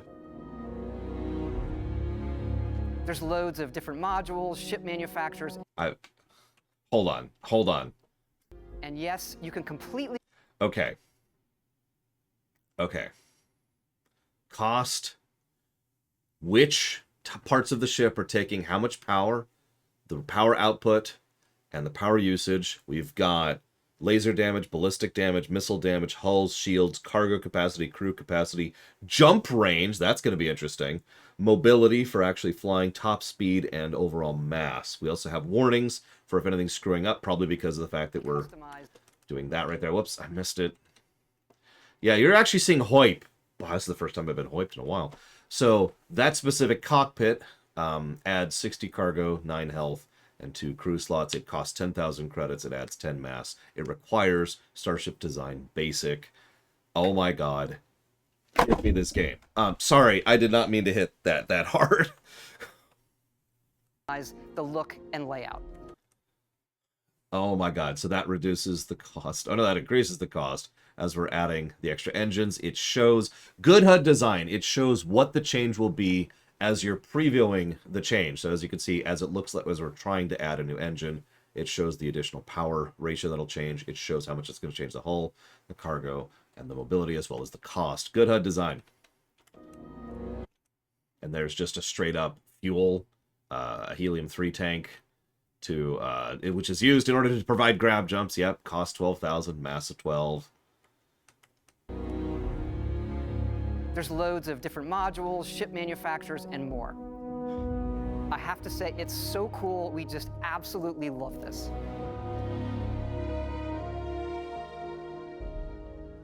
It's all right, you win. Here's my friggin' money. I don't even care. I don't even care anymore. Holy crap. The story's gonna be garbage. You watch. But I don't even care.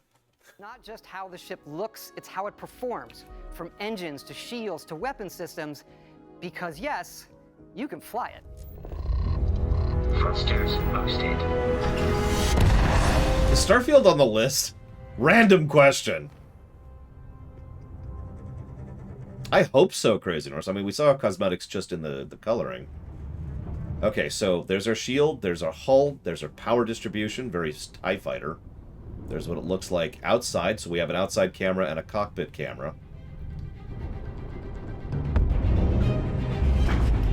Here's combat. Gotta have combat.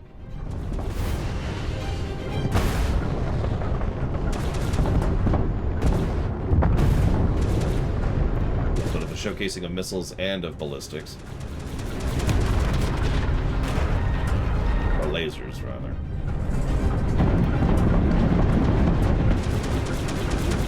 It admittedly looks fairly basic, very freelancer, but I'm okay with that. Doesn't have to be, amazing. Yeah, I do like the sound effects of that. Because you wanted some sound effect, otherwise it's boring, but that stylized, muted sound, that's good. It is casual. I mean, you know me, I'm a huge fan of the freelancer format. This might actually technically be a freelancer game.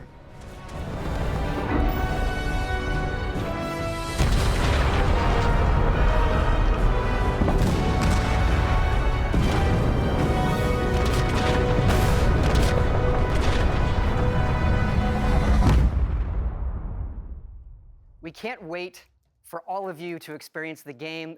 Thanks again for being with us today, and thanks for all the support you've given us over the decades, especially on this game. It's been an incredible journey for us making it, but we know that's really only the beginning, for it's when all of you play it that the real journey begins. And you may be wondering, just how big is this game? So we thought we'd take one last moment and show you.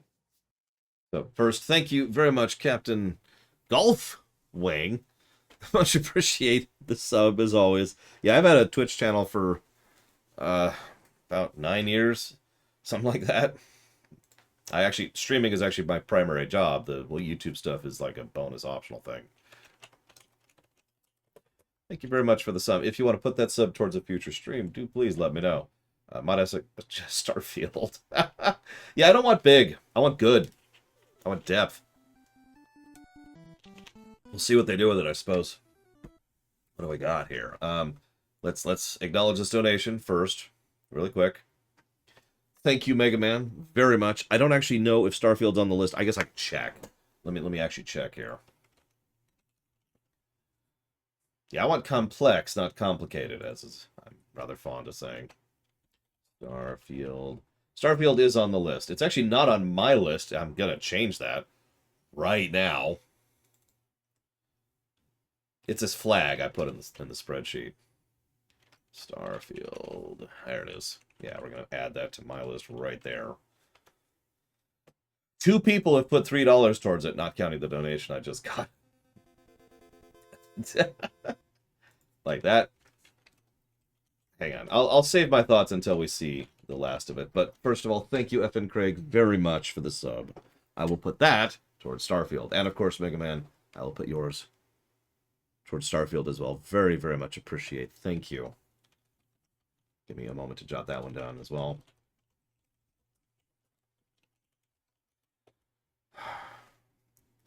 Yeah, meanwhile, Chris Roberts is like, so... Let's take a look at one of our planets, Jemison. 99 of them, craziness. You can land in New Atlantis. Yeah, Golvite. But you I'll can make a note of also it. land and explore anywhere on the planet. And it's not just this planet. It's all the planets in the system. From barren but resource-heavy ice balls to Goldilocks planets with life. And not just this system, but over 100 systems. So that's worrying. 1,000 planets, all open for you to explore. That's we can't wait terrifying. To see what you find. And not in a good way.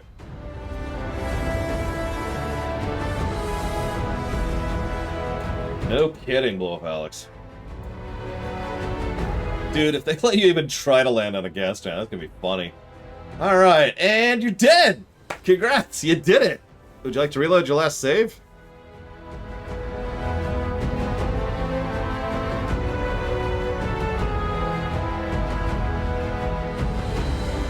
I mean, a lot of this is going to be randomly generated. That's actually pretty normal. But there's a way to manually craft randomly generated, if that makes any sense. There's also a way to randomly generate and then manually polish randomly generated content, which is also a thing a lot of people... Blizzard does that, for example. We'll see. We'll see. But I am unironically hyped for that. Someone in chat said something about this, and I kind of agree with the sentiment. That, if nothing else, looks like that's going to be a fun game to play. We'll see what they do with the story. We'll see what they do with the gameplay and with the quests and with the characters and all that fun stuff. But that does look like that's going to be a fun game to play. And it's coming out next year, by the way. They actually have already said that. That's a next year game. So, yeah, I suppose I'm hyped. Hesitantly hyped. Very worriedly hyped, but I am still absolutely hyped for that one. That looks legit. Now, I know I said I was going to talk about Top Gun, but honestly, this has taken a little bit longer than I thought, and I do need to do some other stuff today. And, of course, there's also the other conference, which I'll be covering next week. So here's what we're going to do. We've already decided this. Let's just go ahead and get rid of this. What we're going to do next week, so we're going to go ahead and we're going to leave the Top Gun discussion to next week. We'll also probably do, because several people have asked about this, a Doctor Strange 2 spoilers discussion. If you want the non-spoilers discussion on Top Gun 2, it's a really good film. Go watch it. If you want the non-spoilers discussion of Doctor Strange 2, it's an enjoyably bad film. I recommend waiting until it comes out on home. There you go. But we need to talk about the PC gaming show, and I think there's another conference that's coming out in the next week. So that's probably what we're going to be doing. And we're still not talking about Diablo Immortal. Hang on. Thank you very, very much, Nadaz. Always and ever appreciate. I will put that towards absolutely nothing. Definitely not Starfield.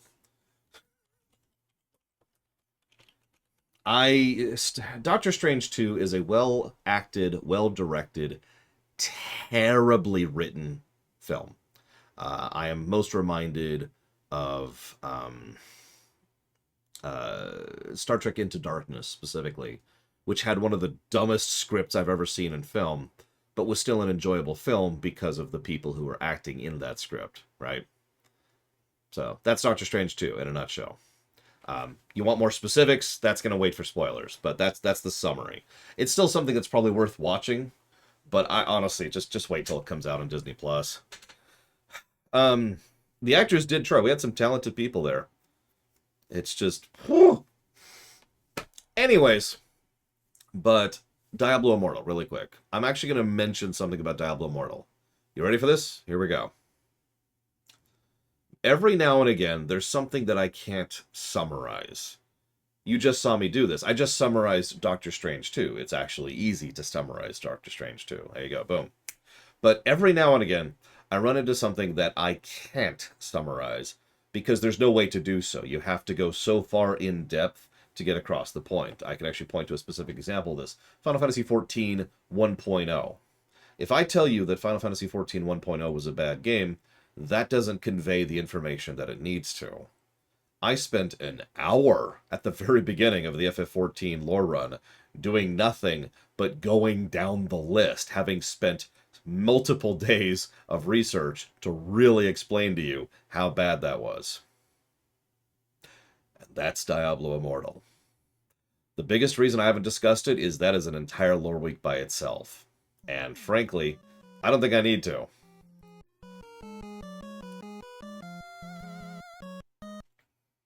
If y'all really want me to, I suppose I could do that at some point, but not next week. Our next week is already crammed, as you can see. A Diablo Immortal discussion would take a substantially large amount of time and effort to go in depth into just how messed up and screwed up it is on literally every level. Thank you, Venters. I thought you agreed to stop donating. I said I was going to get Romance funded, so you'd stop donating.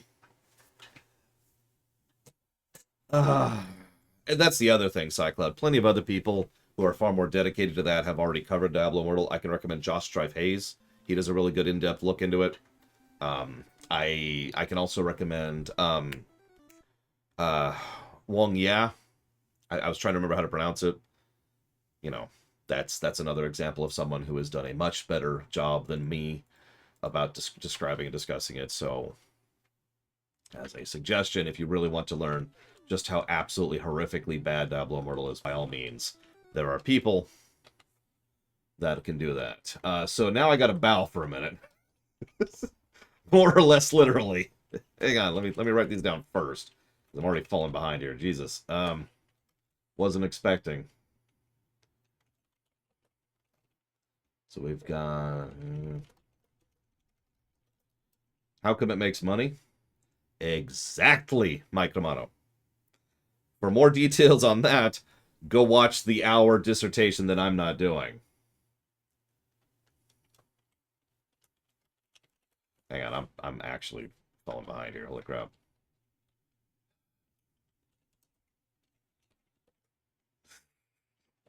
I hope it's good, Kemek. I really do. You saw my reaction. I can't fake it. I'm not that good of a liar. That presentation was well presented, did exactly what it needed to, showed up exactly what it needed to. I am legitimately hyped for Starfield for the first time. Like I said I was going to try it anyways, but I outlined my reasons there. Now I'm actually like, oh, wow, this might actually be good. Holy crap.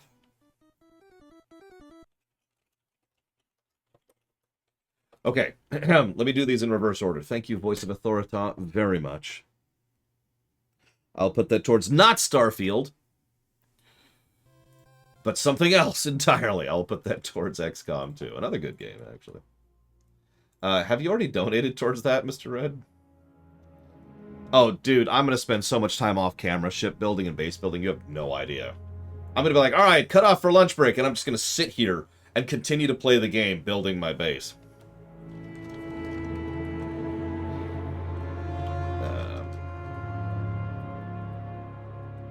There's a way to check that, Mr. Red. But thank you, Mr. Red, for the sub. I will hypothetically put that towards Romance of the Three Kingdoms 14. And thank you, Kemek, very, very much.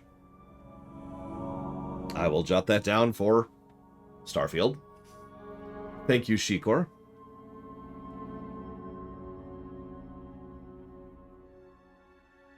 I will jot that one down for Starfield, Kirby and the Forgotten Land, and Diablo 1. Thank you, Timonash. I think that's the first thing I've gotten from you in like a year that isn't towards Wasteland. Although, as I said, I'm funding Wasteland 3 with Dealer's Choice, so I guess you don't need to anymore. So thank you, Timonash, very much. I'll put that towards Starfield. Oh, I don't even want to get into that, Sean. That's just a flat-out lie. And thank you, Venters, very, very much.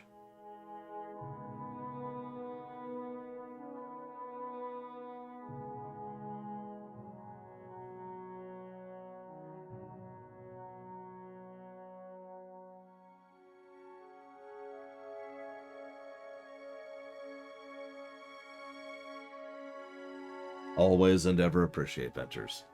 Much appreciate. Thank you. Thank you so much. I will put that towards Aiden Chronicles and Starfield. Rebellion, huh? You know, that's true. Rebellion's been sitting there for a bit. I got to do this stuff in waves, Starscream. Be patient with me. I'm trying not to get overwhelmed and have the queue build up again. If I just sat down right now and funded all the games that people have been patiently funding for a while, the queue would double in size. I'm not actually joking. So, be patient with me, please. Please. I'm already streaming 10 hours a day. 5 days a week. 5.5 days a week.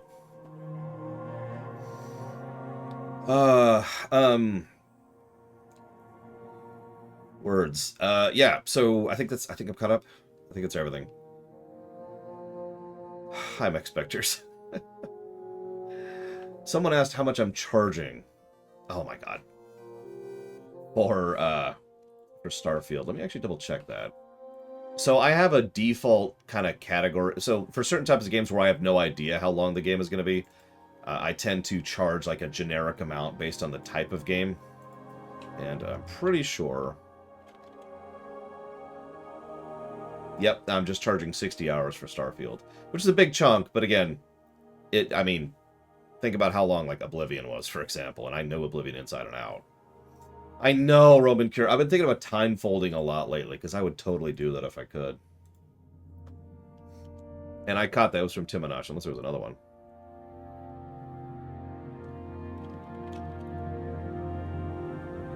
And thank you, Starscream, for the sub.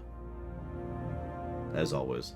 If you want to put that towards Rebellion, please let me know. Time folding, by the way. It's like you go through a day, and then you go back to the beginning of the day. It's like a controlled groundhog loop, right? So you just do the same day over and over again. You just do different things. So like you spend the first run through the day like streaming, for example. So I just stream for 10 hours. And then my second day, I have to recover. So like it's still Monday, but now I'm just in my bed sleeping, right? And then my third run through the day, it's like, okay, now I got to get all the Trek rewrite work done. I'll work on that all day. Then my fourth run through the day that's family time. So I just spend some time with my family and my friends. You know, that's just the social aspect of things. And then the fifth time through, that's when I work with other people and start working on things like stuff I shouldn't say out loud because I actually want to do that stuff. Koto remake. You got it, Starscream. Done. Yeah, like the Time Turner, but substantially more advanced and powerful. and you just keep doing it over and over and over. Forever. Forever! Everyone's wondering, why do you look so old? Well, I'm technically aging at quintuple the rate. Technically. It's hard to explain. Yeah, I call it time folding. It's just do it again and do it again and do it again and do it. It's okay. If we're at the point of having the power of time folding, we probably have the power to not age. So I'm not super worried about that. And one last donation. From Mr. Red towards Triangle Strategy. Thank you very much, Mr. Red. All right, I got other stuff to do. I got work to do, ironically. I need to stream more. That'll reduce my age. No, because we still need to compress time. Space get it. Anyways. As a reminder, there will be no stream tomorrow. Sundays are the new Mondays. That's the family day. Monday we'll be back with Space Marine, where we'll go kill Xenos and Orcs and I don't know what else, and hopefully have some fun with it. So, I'll see you then.